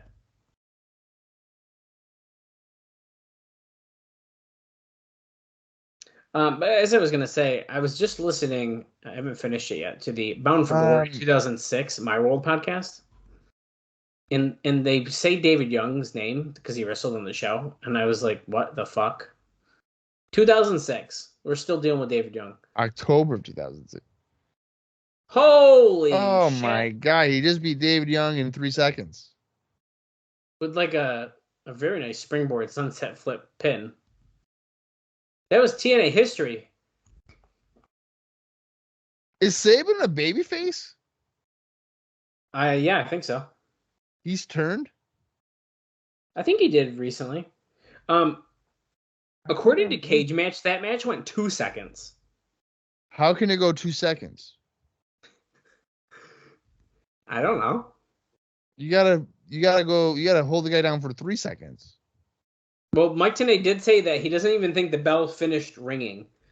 So maybe that's why. Wait, Gilberti's on the mic saying they came to see a great match. This is pay-per-view. If the bell hadn't stopped ringing, then the match hadn't started, but okay. So apparently we just saw a 2-second match which could possibly be the shortest in history. It defies logic, personally. I mean, I don't understand. Unless it was a fast count, I guess. You know. But who's the referee again? Who was? I didn't see. Is who that it Posey? was. Or is it Andrew Thomas? Because it sounds like something Andrew Thomas would do. We're doing it again. The bell rang. It's fucking Andrew Thomas. Of course it is. Okay, the bell ring again. We're doing a rematch now. Sabin springboard dropkick. Oh, beat him again. Oh. That was again. Well, this match has already gone about triple the length of the first time. So. Can you believe it? That's progress by David Young standard. Nice German suplex by David Young. Maybe that move right there alone gave him at least 3 more years in TNA. Oh, big clothesline. Fall back clothesline. I can't wait. I cannot wait to have to watch almost 3.5 years of David Young matches. How is that possible? What is there left for David Young to He do? must have been getting paid like $100, and they're just like, dude, you're cheap. This is great. That's the only thing I can think of. Like, talk about an OG. David Young wasn't he on the first show? He might have been. Second. Yeah. First or second, Yeah. either way. It was with Bobcat. If you guys remember, if you've been following along. Oh my God. I totally forgot about Bobcat. Yeah, so if you guys are longtime listeners, and if not, this is your first one, we covered that show a long time ago. Take a listen. Yeah. Bobcat, David Young and Bobcat, where he was essentially not wearing the pants in that relationship, and it was all about her. They would call that he was being pussy whipped. Well, it was a cat, right? Am I right? Yeah, Bobcat. Hey, and actually, speaking of David Young. Oh, boy, what? I got a note about him. David Young and Michael Shane start the TNA invasion of AAA.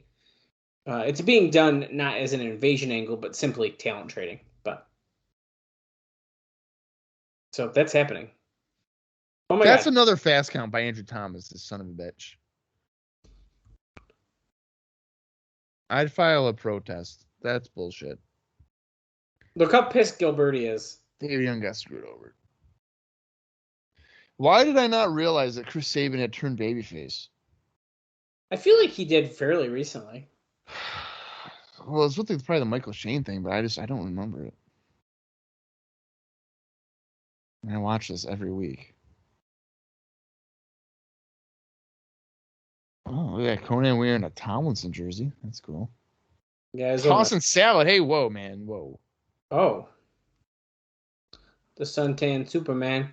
Yeah, number 21 blue is one of my faves. But here comes B Jizzle, who has a shirt that literally says B Jizzle on it. Where else could you wear that besides in a TNA show? Here's my question for you, there, Dallas. What team is that jersey of? I believe that is for the. I just lost it. North Carolina Panthers. Nope. Oh, here's AMW again. Hey, what, jackass? They're saying this is 2 weeks in a row, and Harris is pissed. You're damn right. Look at James Storm has his own shirt. Sorry about your damn luck. Oh, wait, or is that the back, and he's wearing it in the front? I think it is. That's the back. He's wearing it in the front. Oh, so he's wearing it reversed? Yeah. To answer the trivia question there, it's the San Diego Chargers. Oh, shit, I knew that. It was, the North Carolina Panthers. That's a team, though, right? No. Shit. It was two different. North Carolina, is a state, so. Wow, thanks, Bob. It could have been like Carolina Panthers, so you were, I guess, close in that regard. That's what I wanted to do, yeah. Yeah, but no. It wasn't right. We're at 47 minutes and 59. Okay, we're at 48 minutes, 1, 2, 3 seconds. You had a real hard time doing that time check there. I know I did. It's because I'm listening to Mike Tenay talking about the black eye of professional wrestling because of the Big Show with John Boy and Billy here.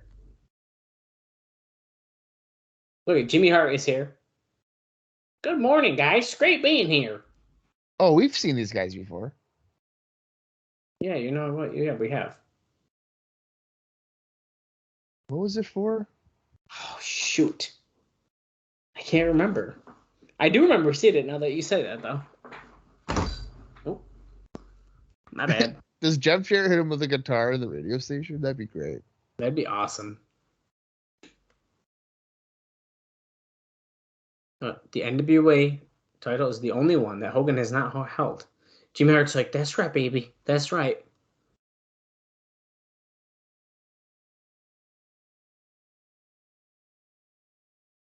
Okay, we're asking about Yeah, why did Jeff lay down? He let Hulk pin him at Bash of the Beat 2000. Jimmy Hart keeps touching the guy next to him. He keeps like holding his shoulder. That's right, baby. That's what I'm telling you.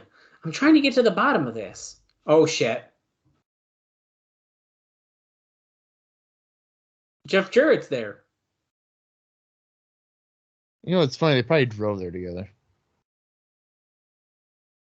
Johnny, listen, I'm not playing around. Damn you, Jimmy Hart. Well, this situation's still in a court of law, and he's talking about the Bash of the Beats incident. By the way, this is happening at, it looks like 9:05 a.m. Yeah, it is. It actually says 8:50 was when Jimmy Hart started on the board right behind him. This big guy got between them. Oh, fuck. Oh. Oh my God, he's fighting the big dude. I can't believe he just slapped him. Look at his striped pants. Holy crap. Are you shitting me?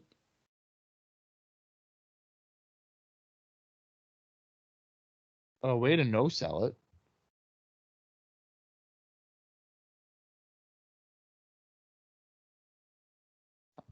Well, Jimmy, you kind of started it because you were talking about something you didn't want to talk about. Look, this is the news. This happened. They put this on the news. Courtesy of WSOC TV. I asked him when he was laying down for the title, and he just slapped him. Oh, his name is Jeff Pillars? Yeah, Jeff Pillars. Oh. That may change today. He might not be friends with Jeff Jarrett no more. They came. Oh shit, Bob. When did they come out? They came out once, didn't they? They came out on the show? Am I thinking of something different, or did they just show us in the radio before?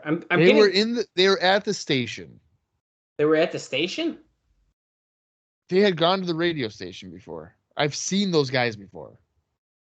Well, they look like when they brought in one of the other NASCAR drivers. No, not the NASCAR driver. Or it was the NASCAR driver. I don't remember. They all wear hats and have goatees. I don't know. I don't know. I'll have to look it up at some point because I've definitely seen them before. Well, they're bringing out Jimmy Hart now, but I don't really have any more notes about that besides the fact that once again that show is a big sponsor. But why? Alvarez has a really funny joke kind of thing and commentary on that segment there. And that is that Jeff Jarrett must have psychic abilities because he's always able to appear anywhere in the world where anything relating to him is being discussed. Then there also happens to be a film crew there. Wait, look at this sign that Jimmy Hart. Why is everyone coming out with signs tonight? First of all, thank all you fans out here.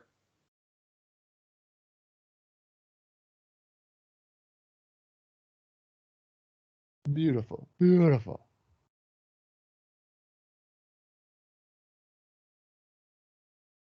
We sign autographs. We take pictures. Oh. He says, the young man gave him this poster, says, could you see that Hulk Hogan gets this poster? He's like, damn right he will. Hulk Hogan will get this poster. So do you think Jarrett's going to come out and rip that poster now that Jimmy Hart just had a kid gave it to him to give to Hogan? Yes. Let's talk about that embarrassing situation.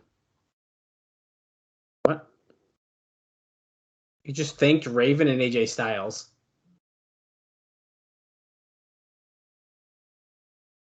Thank you guys. Helping him out.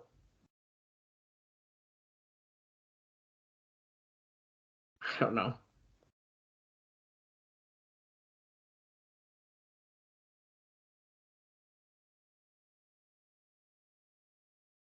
I thought he was giving him a root canal with his fist. Jeff Pillars jumped in, and we know what happened then, dude. He got the taste slapped out of his mouth. You promised us you would have an update.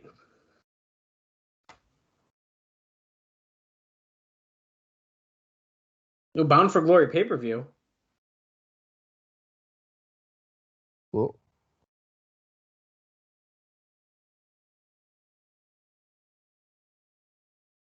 Oh, hopefully the next week or so, Bullshit. we're going to make a major announcement. Bullshit.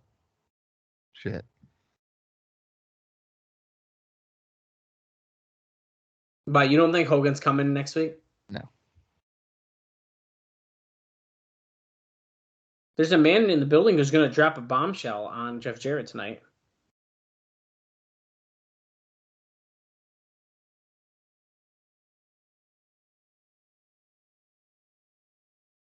There's a superstar, a legend here tonight.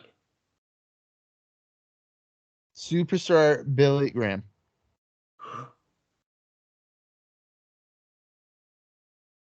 Yeah, great. Great. Yeah, why? Yeah, we want to know why. We want to know why about everything. Why? Why? Why? Wow. He keeps doing it, but Jarrett's Why? music's playing. Why? And no one else is saying why. Because guess what? Nobody fucking cares. Look at they got the low camera to make Jarrett look huge. Yeah. My world. My world. My world. My world. I don't know the fucking words other than just my world. I mean, that's pretty much it. Jimmy Hart. No. 15 fans are chanting for Hogan. Jimmy Hart. 15 fans. Jarrett says, well, he's asking why, but Jarrett's asking where and when is Hogan?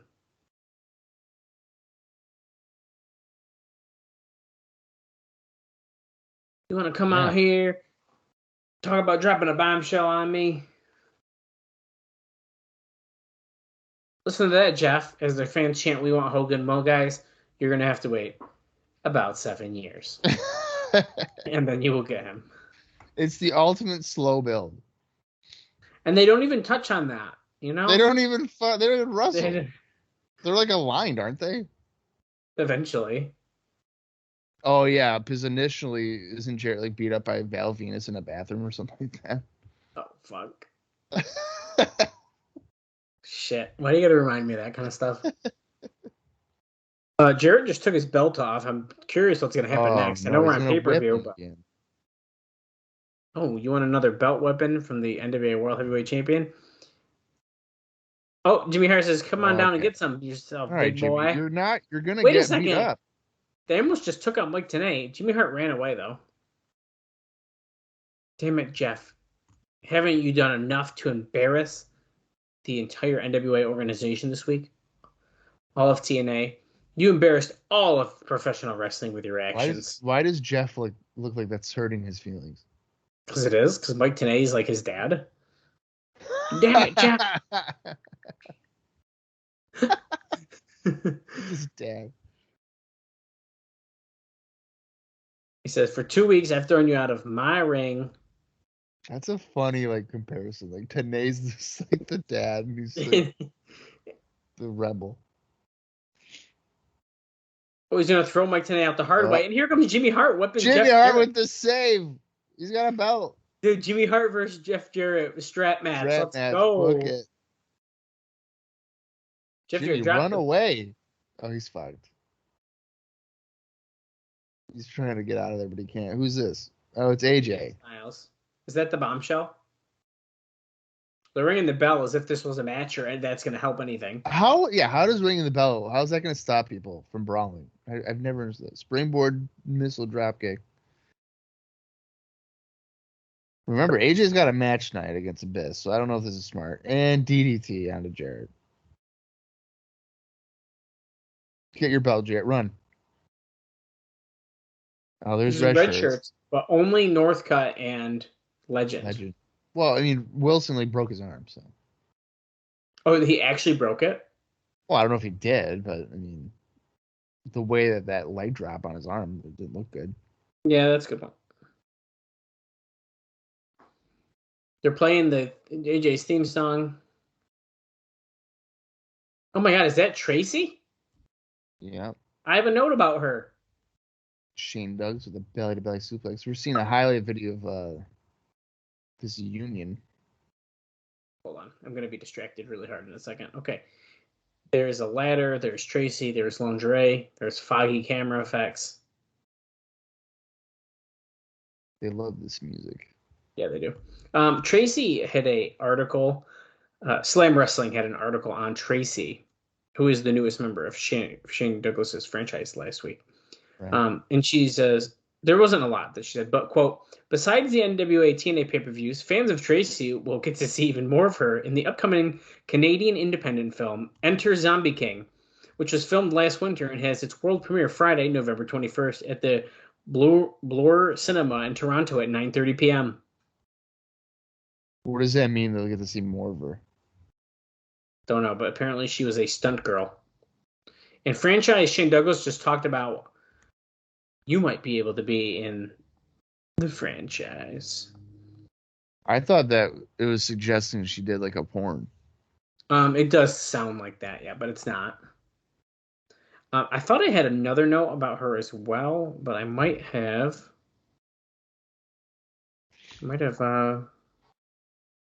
misread. Can Conan neutralize Gilberti?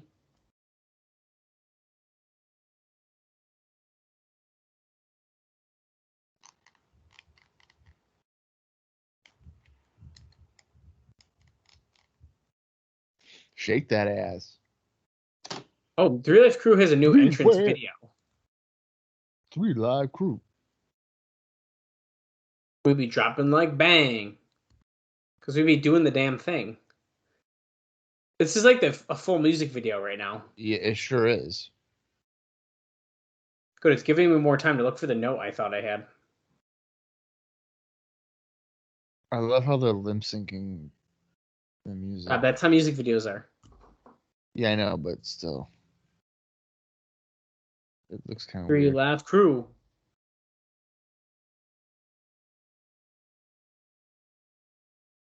Hmm. 3 Live Crew.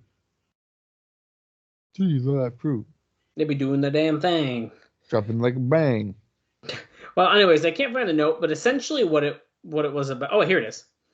After all the stuff last week about a name for Tracy Brookshaw, which, mind you, remember, it was Tracy I. Taylor, so her initials were Tit. Tit, yeah. They ended up giving her a name this week, simply Tracy.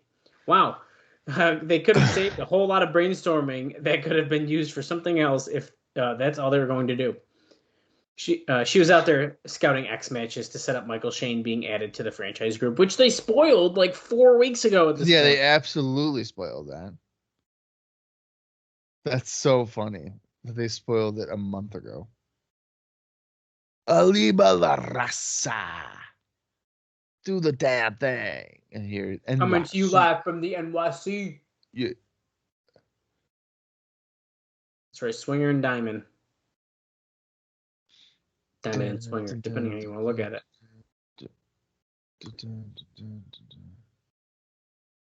Oh, I like how their entrance video was them attacking 3 Live Crew. Those NWA Tag Team titles look incredibly good on this team. I agree. I think I say that every week, but they really look good in those titles. It makes them look like champs, man. Like legit champs. Okay, we get it. Storm and Harris haven't received the rematch. Yeah, because when they do, they're probably going to win. Well, look, they didn't even get in the ring to finish their entrance. That was weird. Well, Boris has got to do the boxing intros. Mike Posey's a referee. Since when is he a senior official? He got a promotion. In case you guys didn't put the pieces together, BG James and Ron Killings are the 2 wrestling. Conan is ringside as well as Gilberti, which is why they're in the notes they mentioned. Can Conan neutralize Gilberti? All right. Rod brother to killing. The suntan Superman. Remember when he was a main eventer? Yeah, barely, but I do. It's literally like a year ago. That's crazy. I'm glad I feel like 3 Live Crew is at least something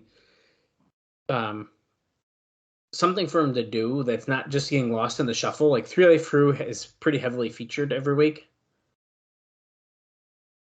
Yeah. It's not the same as being the NWA World Champion, but no. But I mean, I think you enjoy it far more than I do. Well, if we're saying I enjoy it far more than you do, then that's pretty bad because I enjoy it to a degree for sure, but I don't find it nearly as funny or entertaining as it's said that people in the Asylum do. I think that this has made you a BG James fan.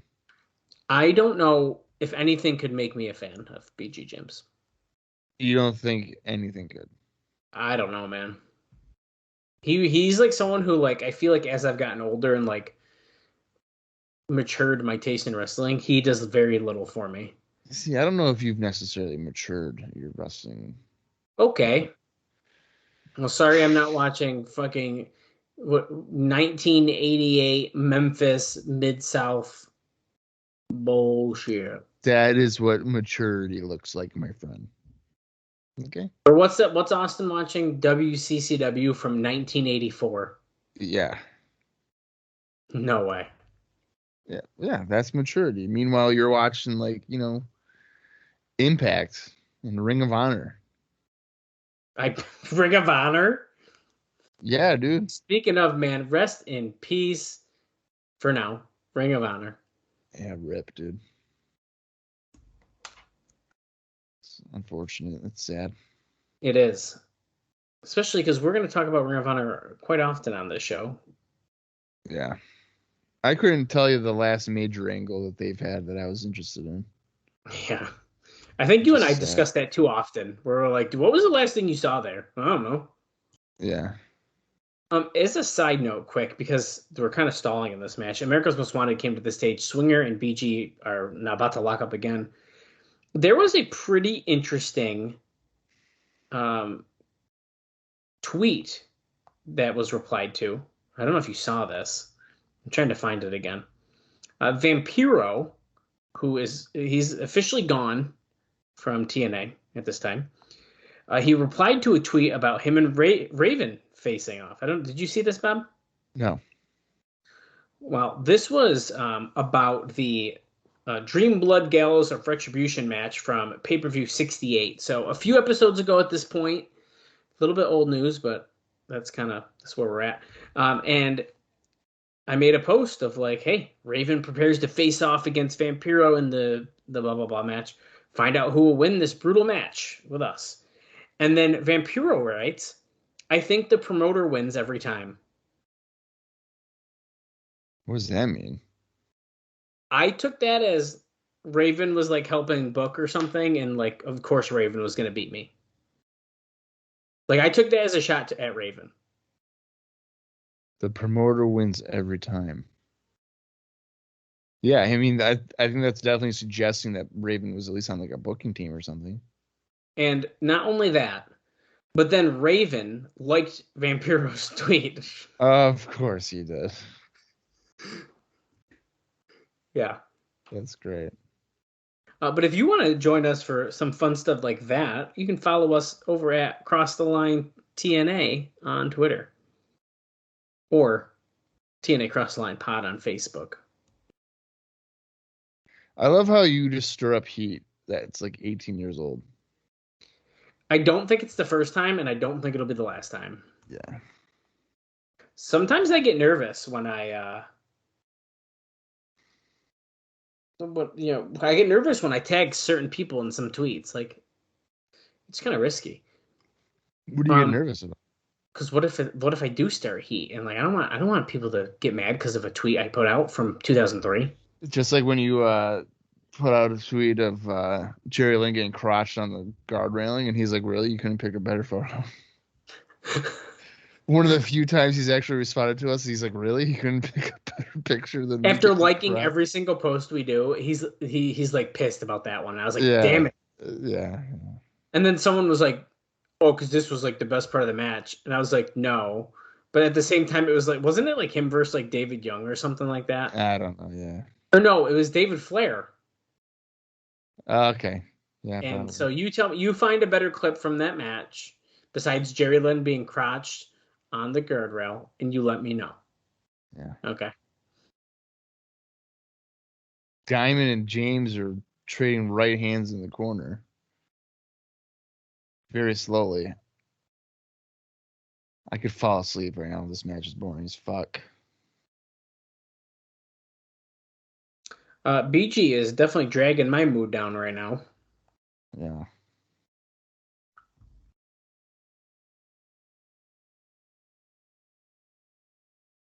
Arm breaker by Simon Diamond. Here comes Swinger. Swinger no longer has his midsection taped up. Wow. Hey, we're at an hour and 10 minutes right now. In 3 seconds. Look at that. You probably got about, what, 45 minutes left? Probably roughly. I actually forgot to see what time it was. I think it is. It's roughly 45 minutes.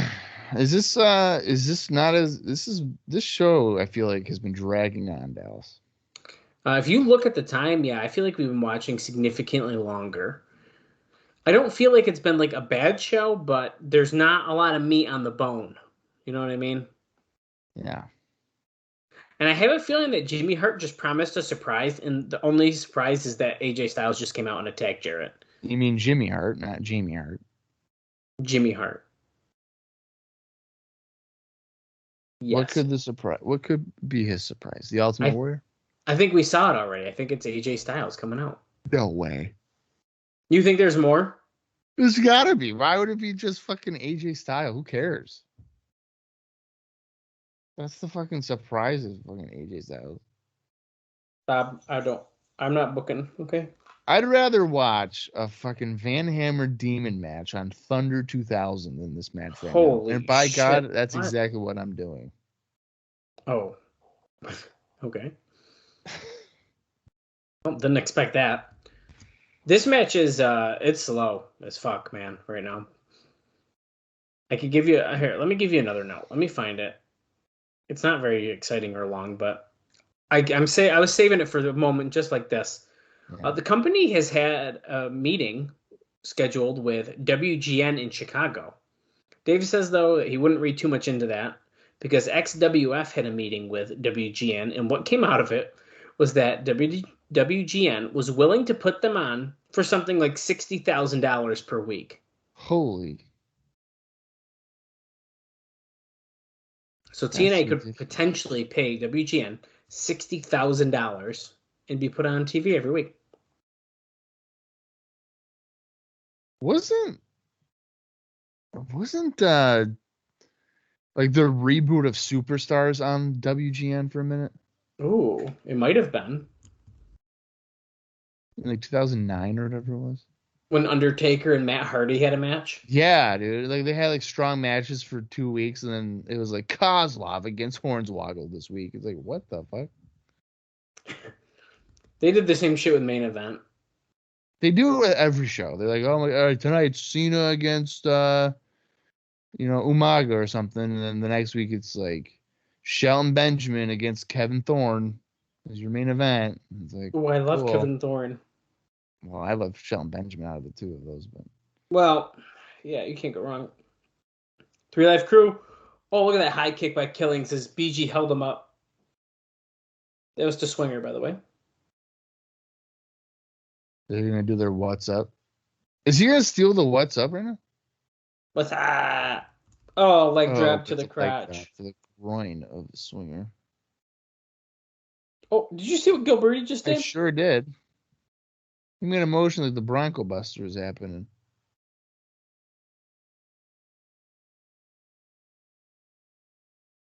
Oh, we're missing the X kick. The scissor kick. Well, Mike Tenay just called it an X kick for those watching at home. Doesn't know what he's talking about. Because 2. Oh, Gilberti. Holy fuck, just plants Mike Posey ring. Oh, here comes Conan. Going after Gilberti. Get him, Conan. You can't be neutralized. He's making him keeping it 100 right here ringside. Keeping it 100 is. Swinger slips out of that power slam from Killings, but gets a German suplex, bridging Posey's in the ring, but so is Andrew Thomas. Kill Wait a me second. now. Kill me, Dallas. They What just did a happened, Bob? double pin again. With a what? With a bridging German suplex? With 2 different referees? What do you mean? 2 different referees. How? Dallas, how many fucking times are we going to get a goddamn fucking double pin with 2 referees making the count? This is so dumb. Oh my God. Oh, wait, Rudy Charles. What is he doing out here? He's the senior. He's like, what's going on? Wait, he's going to take the titles. He's going to vacate them. No, he's not. Yes, he is. Look, he is. Oh, you son of a bitch. This is so fucking stupid.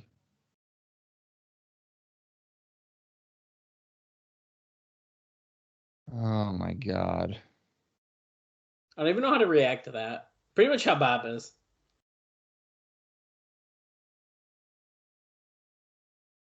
This is so dumb.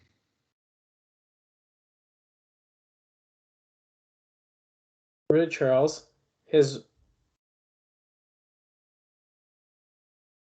Oh yeah, the NWA World Tag Team titles are being held up. Not vacant. Held up. The last time they held them up, they did give them back. That's right.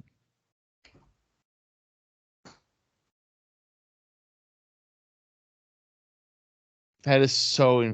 Oh my God, that is so infuriating. I don't know why you would say that. You don't know why I would say that. Look at dude, I am the father. Acts 2 weeks ago. Oh boy, package pile driver on poor Chris Sabin on a chair. Holy fuck, dude! He fucked him up with that. Pretty good.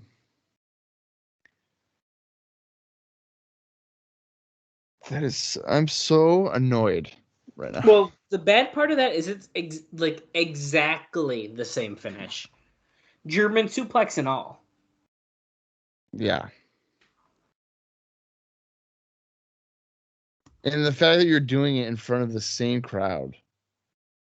Like, they've seen it numerous times, so they're just like, are you serious? Like, why? Yeah, it was pretty It makes bad. everybody looks dumb. It makes the referees look dumb. Like, come on, what are we doing?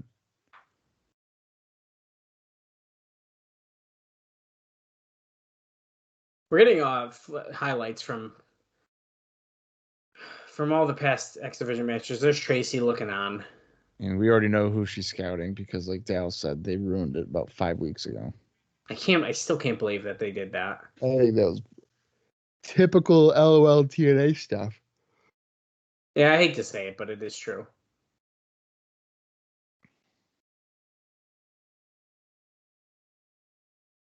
You, me, and Sonjay Dutt. I should point out that Swinger and Diamond, they defeated Conan and Norman Smiley on November 14th for MXPW.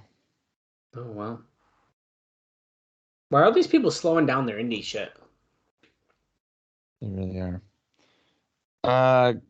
Christopher Daniels and Michael Shane, they teamed up to defeat Antonio Banks and Scoot Andrews on November 14th for MXPW. So that's pretty cool. Sonjay Dutt, he teamed up with Ruckus in a losing effort against Derek Frazier and Rockin' Rebel on November 15th at CZW's Night of Infamy 2. So that's and then I'm just gonna do my last one right now because fuck it. AJ Styles retained the MXPW Television Championship against Chris Sabin on November 14th for MXPW. Why'd you just give us AJ Styles? Because I'm gonna forget either way, so it's fine. Oh, I'll give you that. So now I don't have to worry about it. I can close out my browser and I can enjoy the rest of the show. Say your prayers. Here comes Christopher Daniels. Say your prayers, eat your vitamins. brother. Shout out to Christopher Daniels for doing the opening of our show, and then raising his price of his cameos. What is it now? I don't know. It's more than what we paid. Is it really? And you know what? He's worth it. I don't give a shit. Well, I mean, it depends on how much he was charging. It's not like the people that you pick who are like $100. I didn't pay no $100. Well, I know, but they raised it to that. Oh, right. I got like Scott Steiner when he was like $25. That was great. That's insane to me. Yeah. Do we think X is going to just stay under the mask and we're just never going to know who he is? Well, here's the thing. If they were to like remove his mask, I'm not really sure the fans would know who he was. Mike Tenay would scream it. Oh, well, yeah. Pierre, also known as Pierre, the WWE Quebecer Pierre. Oh, my God. He was also the amazing French Canadians at WCW. I can't believe it. And then he went back to WWF in 1998. It's unbelievable. I can't believe it. And then he went. Then he was in WCW for a week in 2000. I can't believe this. This is crazy. Oh, dude, it was so bad. That was so bad.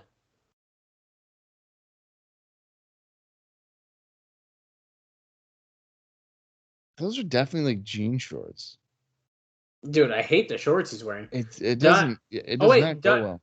Dutt got clotheslined, but Daniels ducked it by X. They looked like they were both going to try to duck it, so that was weird. Yeah, I don't think Sonjay was supposed to get clipped.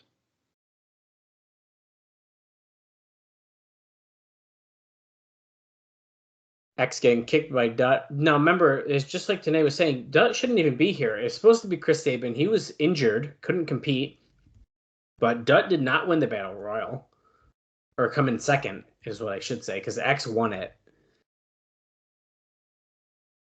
Double Revolution. That's gotta suck that he like Sabin couldn't wrestle, but then he's on this show wrestling. Yeah.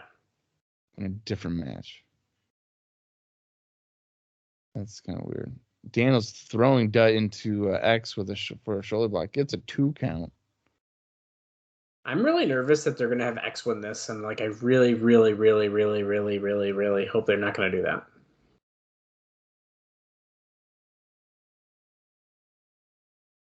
I think I agree with you that Sonjay should probably win.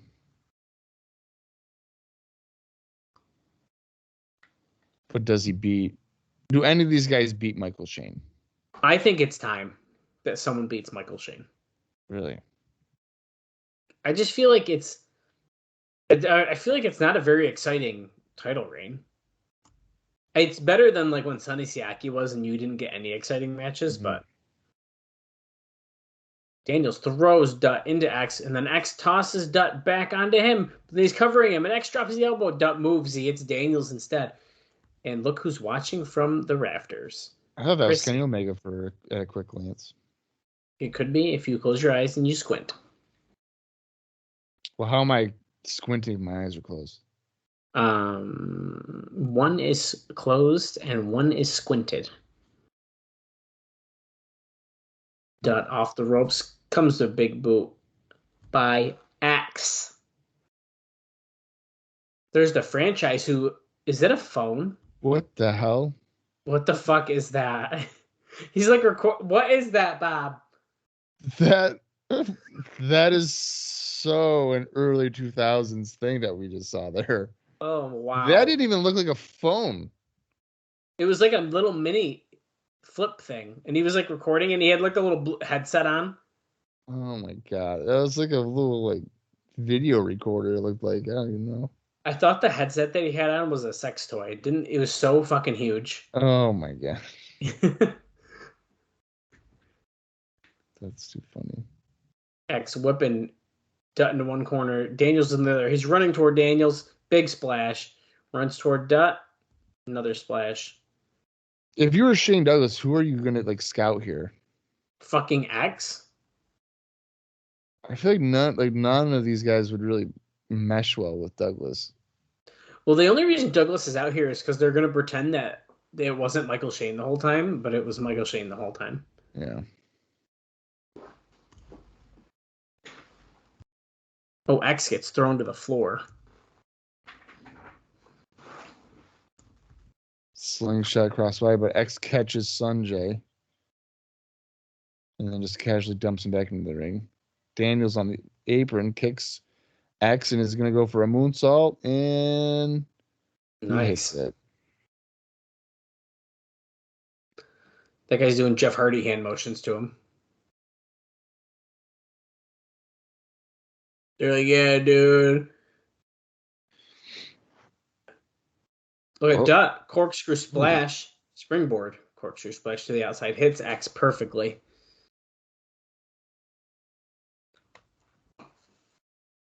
He's all fired up. We're at 124, 47, 48, 49, 50. This show has dragged on so much, man. Well, don't worry, because we still have, at least one match. Ugh. Pop-up drop kick by Sonjay Dutt. Well, at least the one match is AJ and Abyss. I mean, hopefully that... I'm hoping that'll be fun. Provides some entertainment. Tilt-a-whirl head scissor by Dutt. Oh, octopus stretch. Oh, nice. Beautiful. Will Daniels give up?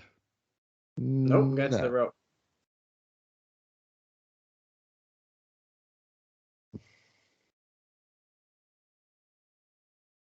Wow. Well, we're both... I think everyone's on the floor right now. Yeah, I think X is doing his own thing, but... Oh, no. Holy shit, X just did a dive to both Daniels and Dutt, but mostly landed on the floor, but they sort of caught him. I don't know if I would say they caught him. I said sort of. Yeah, but I don't think they caught him at all. Well, he didn't get a lot of elevation, so. No. And X is bringing Daniels back into the ring.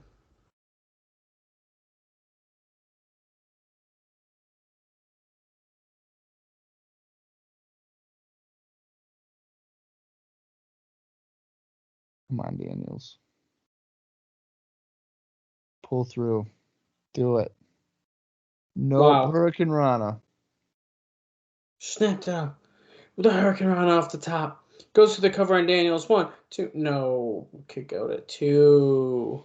Has Daniels wrestled again in Impact or no? No. I thought he returned there, didn't he? Yeah, for a match. Yeah, so who did he wrestle? You make me look this shit up right now. Yeah, that was a nice set out slam there by X on Daniels for a 2 count, but Dutt made the save.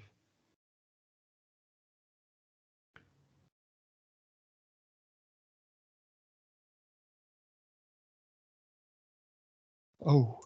He wrestled and defeated Madman Fulton. You know what's pathetic is I said that in my head, and I would have been right. He actually I guess not just. I guess it was almost a month ago now. Oh, there's Michael Shane watching from the stage. Daniels had a match with Daniel Garcia at Defy. But that was fun. You saw it or no? No, I'm just looking at Cage Match here. He's only had 3 matches since the Bucks defeated SCU. And that was in May. Well, didn't he get hurt in that match? I mean, he was really fucking bloody, if that counts.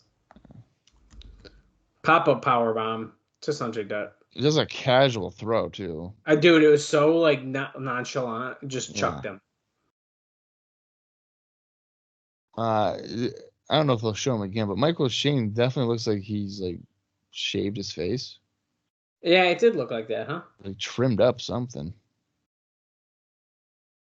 Does he have a dangly earring and broken hearts on his pants? Oh, my God. Has he lost his smile? They need to do that. They need to do a lost smile thing. How can you not? Yeah. He's calling for it now. Best moonsault ever. Nails it. Another one. Do it again, and shebang. Okay, that's right. We get it, man. Tna just said, you know what he calls this? The BME. There you go. Best. He's yelled it a couple times, but that might be the first time that's said on commentary. I think it is the first time he said on commentary. Dutt with a heel kick to Daniels. Now he's going back to X, who staggering to his feet. Knee lift. Head scissor. No. X with the sit out driver there. I like how X chucks everyone around and then throws up the X sign. Press slam. Okay, right onto the ropes. Daniels will roll up. No, 2 count. I thought Daniels was going to get him. Not a traditional cover. 2 count.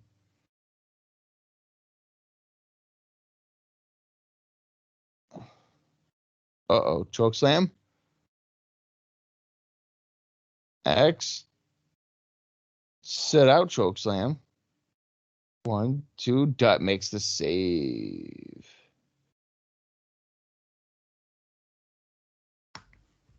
Jeez. I love how X is like 290 pounds of like straight muscle against these guys. Throwing down that X. Uh-oh. Oh, Sonjay. Oh, roll through. Oh, shit. Oh, Sonjay got the Sonjay win. got it.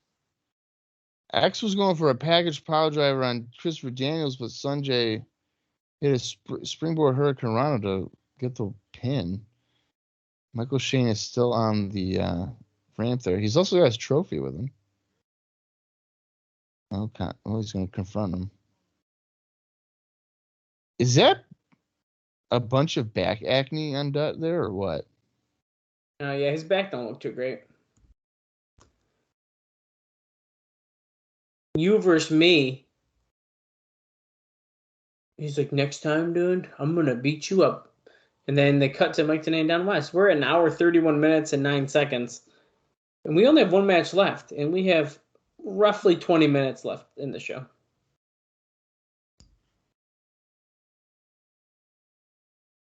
Don, tell us what's in store for next Wednesday night.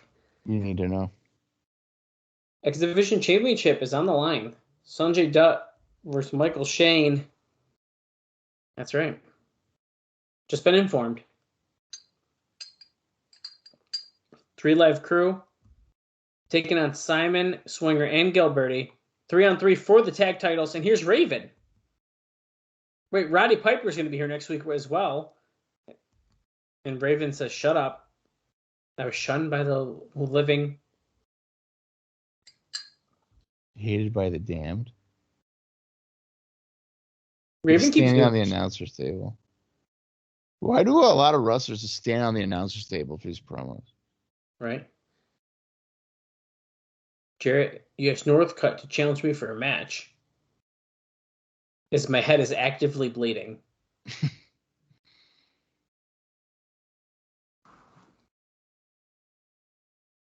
Yeah. Raven says, so after I beat Northcutt, I'm going to fight Joe Legend, the other red shirt, and so on and so on and so on. So why don't I eliminate both at the same time? He's challenging Northcutt and Legend to a handicap match next week. And he's literally dripping blood, Bob. Look at the blood drip from his face. Look at it. Isn't it great?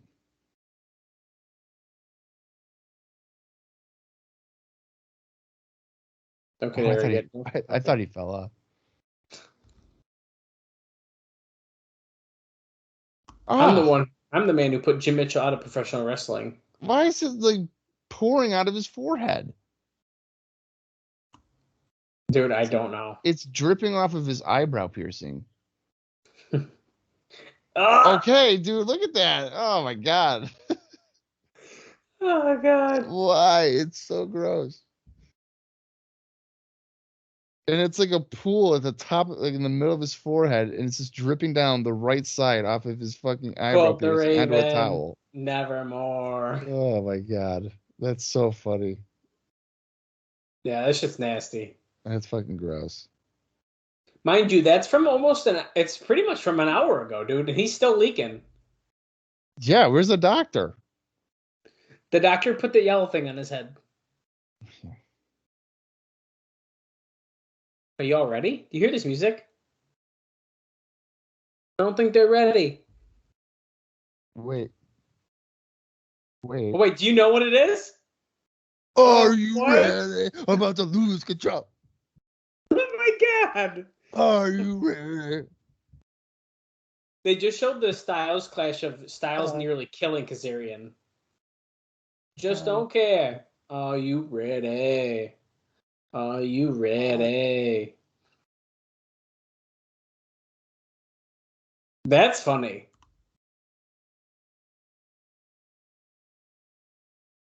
Now, if you guys don't know the Are You Ready song by Randy Savage, go ahead and look that up. Are you ready? Because that's literally what they're playing on this show right now, which is fucking insane to me. Are you ready? Jimmy Hart is talking with Styles in the back. This must have been earlier. Oh, wait, what's this? Why does it look like it was done in shit? Someone wrote AJ on a truck. And look, Jimmy Hart's like, you see that, man? Your fans are crazy. And here comes Abyss to...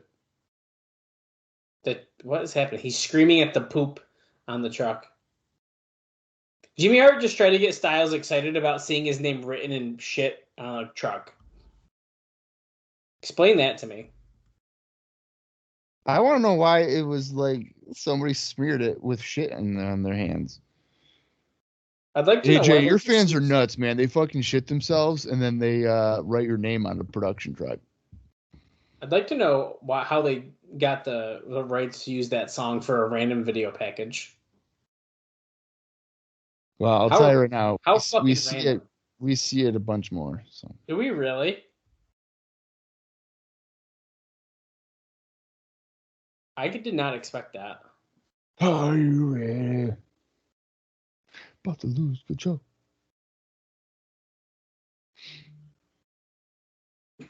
Abyss and AJ, their first singles match here in good old TNA. First of many. Lockdown 2005, man. I'm ready. I love how that's your go-to match.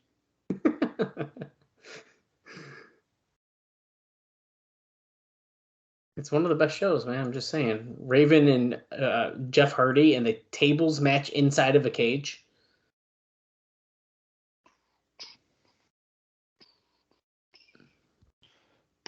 Oh.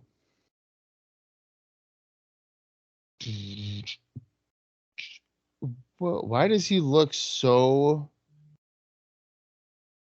I don't know, what was it there with AJ? He looked so weird to me. Confused. He looked like a child. Oh! Styles hit his head hard on the floor right there, dude. He did he ran in the ring, knocked Abyss out, and then did a huge senton splash to the outside. We're going at it, man. Right here on the floor. Abyss keeps pushing him off, but AJ keeps coming with kicks. Pops up, Styles is on the middle rope. Nice moonsault. Abyss catches him, though. And then slams him on the ring apron.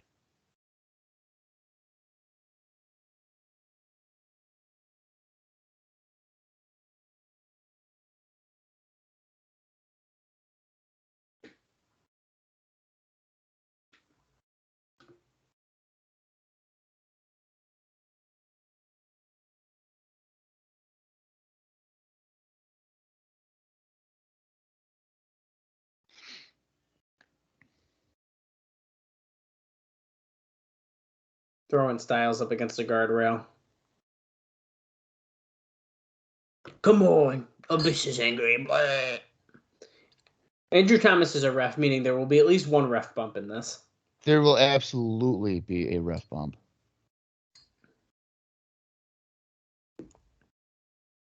Hell, there might be a double pin in this match. Oh. Styles slid under the guardrail, now slingshots off of it, and gives Abyss a Hurricane Rana.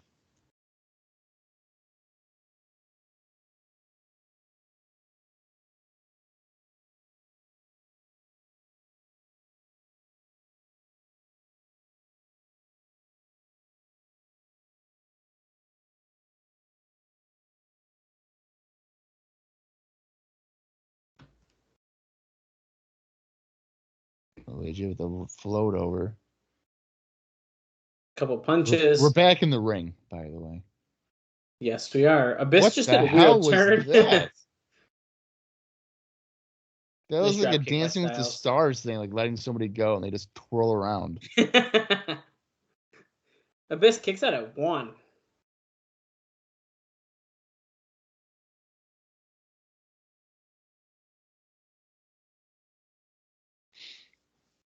Oh, back elbow in the corner by AJ. Oh, press slam down to the mat, gut first.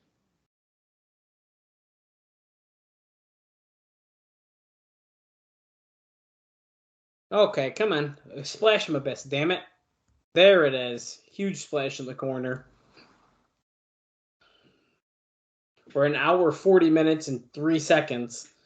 Not a lot of time left in the show, but plenty of time for some fuckery to happen. More than enough time. Plus, you got Jimmy Hart has a surprise. I don't think that's happening, Bob. It fucking better, dude. The surprise was AJ Styles. No, there's no way. If that's the surprise, then they really don't. They don't know what a good surprise is.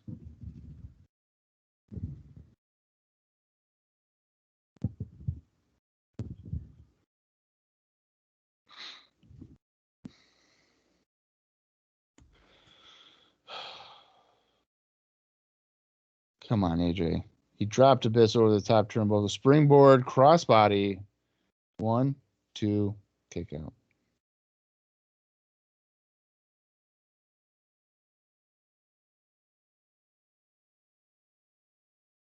Abyss getting whipped out of the corner. No, reverses it. Styles up over. Abyss stops him because he's so big. Oh, drops Styles down. Face first. Covering him 1, 2. Styles kicks out. Don Callis managing Abyss is like super weird. I mean, I could kind of see him being like a handler. Yeah. That could work. Which, I mean, probably what he is. Or he has some kind of like mind control over Abyss because Abyss can't, think for himself. There's some potential there. But like right now it's just what it is. Like he's just doing it. Yeah. There's no real it doesn't seem there's much depth to their association with each other. Yeah.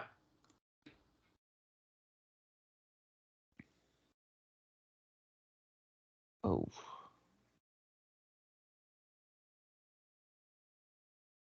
Styles is feeling it, dude. Look how in pain he is. The cameraman had to turn upside down to understand his pain. AJ fighting back with chops out of the corner, has Abyss against the ropes. More chops.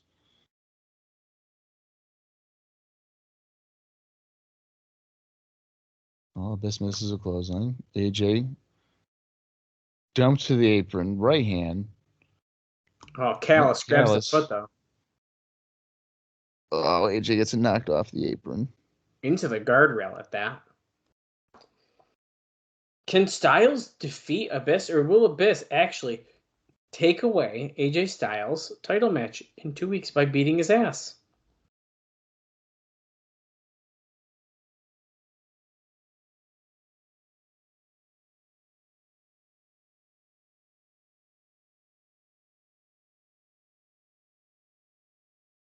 Come on, AJ. Come on. The AJ's busted open from hitting the guardrail there. A lot of blood on the show.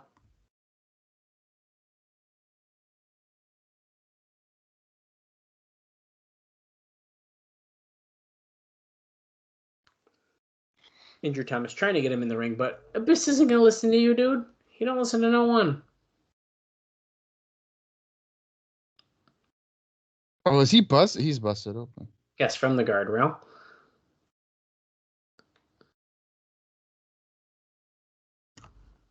Yes, Callis is like, yes. It wouldn't be a TNA show without blood. Let me tell you. You mean TNA match at this point? Well, yeah, that's true. Or segment, really. Segment. Styles getting thrown back into the ring.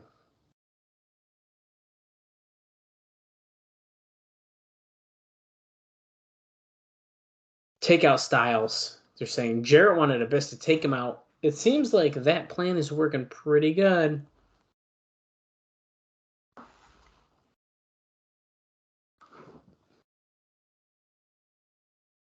Abyss taunting Styles, telling him to get up. Styles can't even get to his feet, though.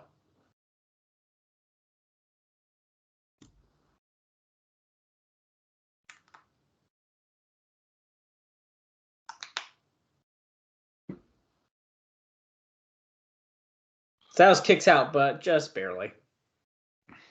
Don Callis with an evil grin. Hurt him, he's yelling. Hurt him.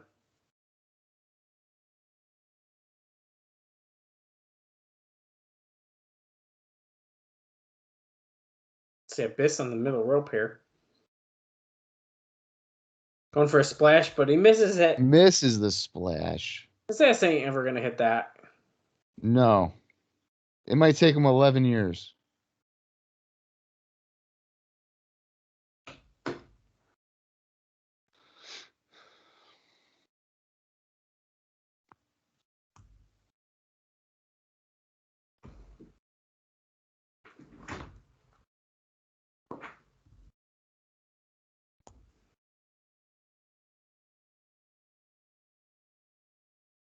Oh.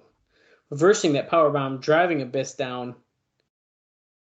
Let's see. Throwing it. Nope. Abyss reverses the Irish whip, comes back. Tilt-a-whirl head scissor on Abyss. He's dazing Abyss. Can he get back? He's firing up. Enzuigiri.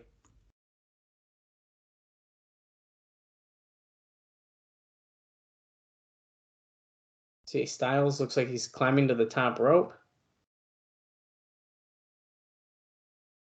Oh, there goes the ref. Oh, Andrew Thomas just got missile drop kicked.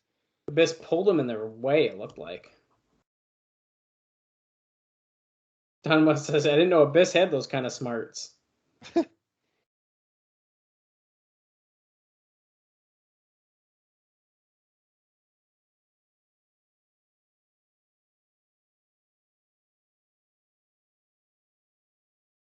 Oh, dropkick moonsault off Abyss's chest. Styles going for that the moonsault reverse DDT, and he hits it on Abyss, of all people. Looked a little awkward because Abyss is so huge, but... Going for that springboard 450. Hits it. Oh.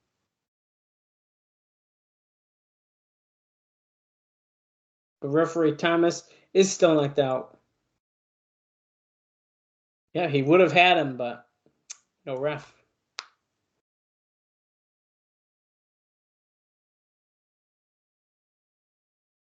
Oh, great. Is he about to smash him with it? And yeah, oh, he got his hands up though, so that's good. Okay, well, that's got to be it for Styles. Chair shot right to the head. Callis is yelling, "You're done."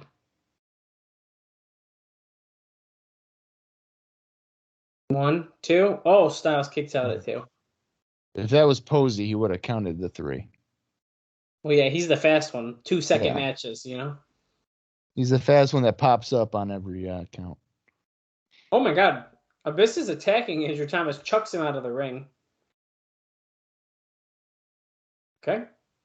That's a $10,000 fine.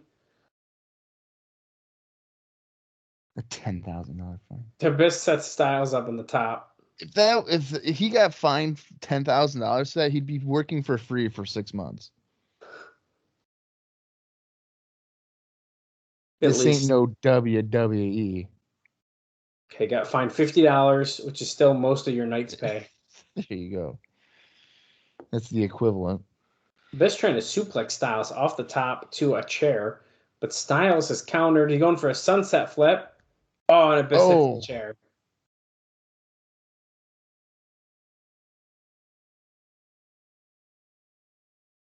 There's no referee, but where's the second ref? Right there, Rudy Charles. Oh, kicks out, though. Kick out by Abyss. We just hit the hour 49-minute mark and 4 seconds, 5 seconds.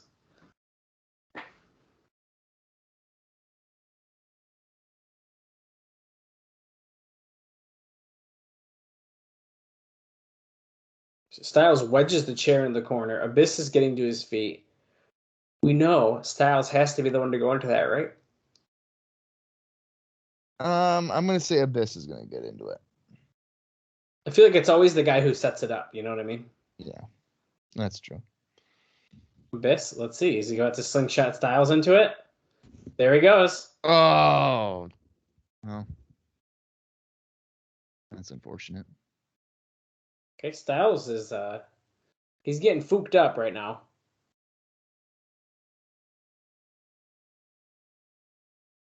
Oh, he's got to hit him with a shock treatment. Oh, he hits it.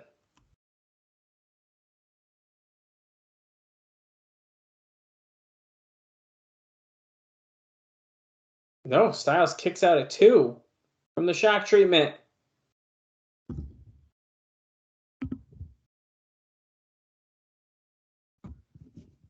Crowd is getting behind AJ. They're getting louder and louder, so they're behind him.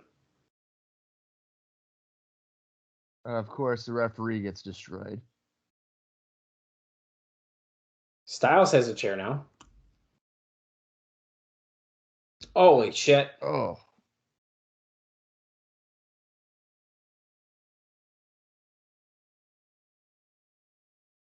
Oh, Abyss grabs him with a choke slam. Let's see, is he going to hit it? Oh, nope. Styles rolls through. And that's a 3 count. Andrew Thomas magically up to get that done for him.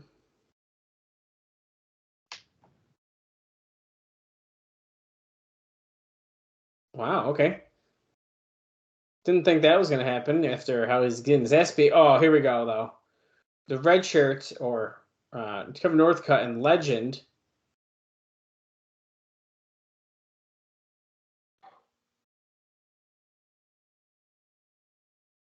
Oh, yeah. Red shirt's beating him down. Bell's ringing. Don Callis getting him, hyped up here. Styles ducks under. Wait, here's Jeff Jarrett. And he's got the belt right to the face of Styles as he turned around up at the top of the entrance stage. Throwing Styles back into the ring. The bell keeps ringing. Abyss wants more. Red shirt's getting back in his backup. There's the black hole slam by Abyss.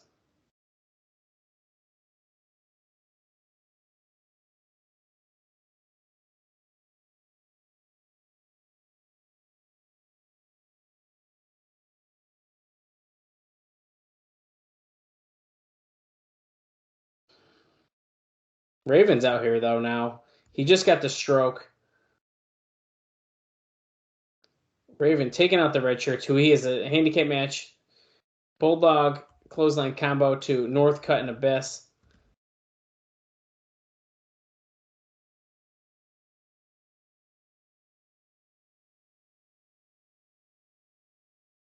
Wait, there's the surprise. Dusty fucking Rhodes, of course. It's gotta be Dusty Rhodes. He's back. He's got the strap. He's just whipping it around.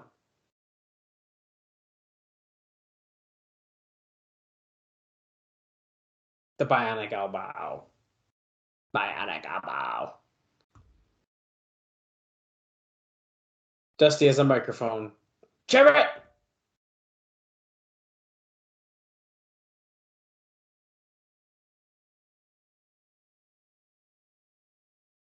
You called the Thunder. And now the Thunder's here. Signed, sealed, and delivered. Next week, me and you, asshole. Dusty Rhodes versus Jeff Jarrett next week. Wait, Dusty says he's got a surprise.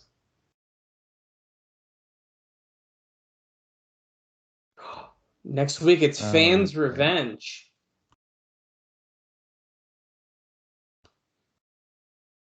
Lumberjacks around the ring. 10 of them.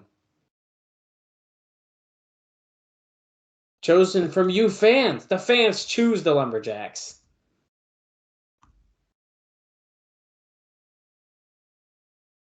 Calls over Jimmy Hart.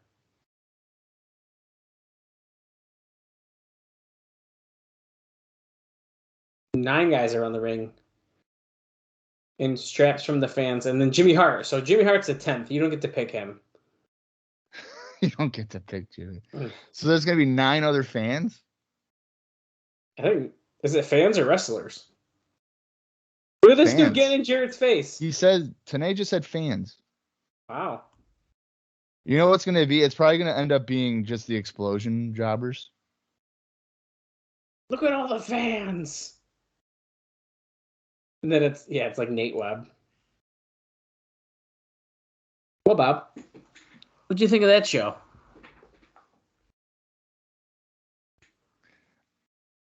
I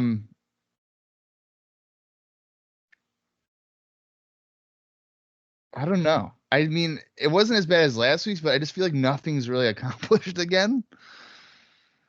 I was mostly bored by it, to be honest with you. No, I mean, I sort of was too. I don't think it was as bad as last week's either. I think for me, this is more of like a middle show, but it's really close to tilting. We'll just put it that way. But really, I'd give this one thumbs in the middle. I don't think it's good. I don't think it's bad. It's certainly dragged on. I mean, no doubt about it. And I don't know if next week is sounding any more special, especially as we lead into the week of Thanksgiving. Oh, at least Thanksgiving back in 2003. Dusty's got that, the day before Thanksgiving type of draw that they need. That, dude. See, you're onto something with that, dude. You're onto something. I really think you're onto something. Yeah, also, in case you care, that runtime was 1 hour, 54 minutes, and 47 seconds. But yeah, I guess we'll see what happens. Do we think that Sonjay Dutt will be able to defeat Michael Shane and become the X Division champion? I hope Sonjay wins. I think that would be a lot of fun. I just think I'm kind of bored with Michael Shane. I think it was fun at first, but I wasn't like thrilled when he won it to begin with. So like, I'm kind of just ready for it to be done. Yeah. That's where I'm at. Yeah. And then, because it's Dusty and Jarrett again? Yeah. And we have Northcutt and Raven, but Raven's also like, I'm probably going to have to fight Legend. Yeah, so he wants a handicap match instead. Yeah, or something. Yeah. So, I don't know, man. Well, we had a hot streak of like 10 weeks, so yeah, this is what we get. I mean, are you more in the middle on this one too? Are you kind of feeling the same way, or? I'm gonna say, yeah, I think I'm in the middle. But if I had to choose, I would be going more thumbs down. Yeah, I think that's pretty understandable. Yeah. But I guess the good news out of this is that in 2 weeks, Styles and Jarrett rematch, and maybe Styles will get more offense in. See, now here's my question. Now, when they announce, like, oh, hey, the show in 2 weeks is the one you probably want to care about, you're pretty much punting next week, right? I feel like, yeah, I do. How are you not? You know what I mean? Yeah. I'm kind of curious to see like the response. Yeah, I think that's a good point. Yeah, I think that's a good point to see kind of what it looks like going forward. Yeah, because like I'll laugh if like the fan response is like, "Oh, 6 people gave it a thumbs up." I don't know if it'll be that bad, but you never know. No, that's true. You don't. That is very, very, very true. Because there's been some pretty fucking low numbers. Yeah. So I don't know. I guess I can't be surprised if that is the case, but I don't know, man. I don't think I got anything else. I'm gonna start talking in circles. But looking forward to next week, and I don't know, man. 2003 is coming to an end. I mean, we're getting there. I mean, after next week's show, we're gonna be almost in December, are we not? Yeah, and there's only 3 shows in December, and then we're done with the year. Yeah, so we have one next week is November 26th, and then we enter December 3rd. So that is pretty crazy. And then, yeah, once again, as we mentioned earlier in the show, on December 24th, which is Christmas Eve, they do a Best of the X Division special. So I'm going to just tentatively say that will probably be our WWA bonus episode. And then on December 31st, which is New Year's Eve, they do a Best of TNA 2003 special, and we'll probably be giving you guys a little recap, and similar to what we did last year, doing kind of an award-style show, just a discussion of what went down in 2003 before we get to 2004. Mm-hmm. So we got some stuff to look forward to. So I'm looking forward to getting there, and I think there's only one way we can get there a little bit quicker, Bob. Yeah, well, I'm not looking forward to next week, but I guess we have to live with it. So, well, until then, for Dallas Gridley, I'm Bob Colling Jr., and this has been the TNA Cross the Line podcast.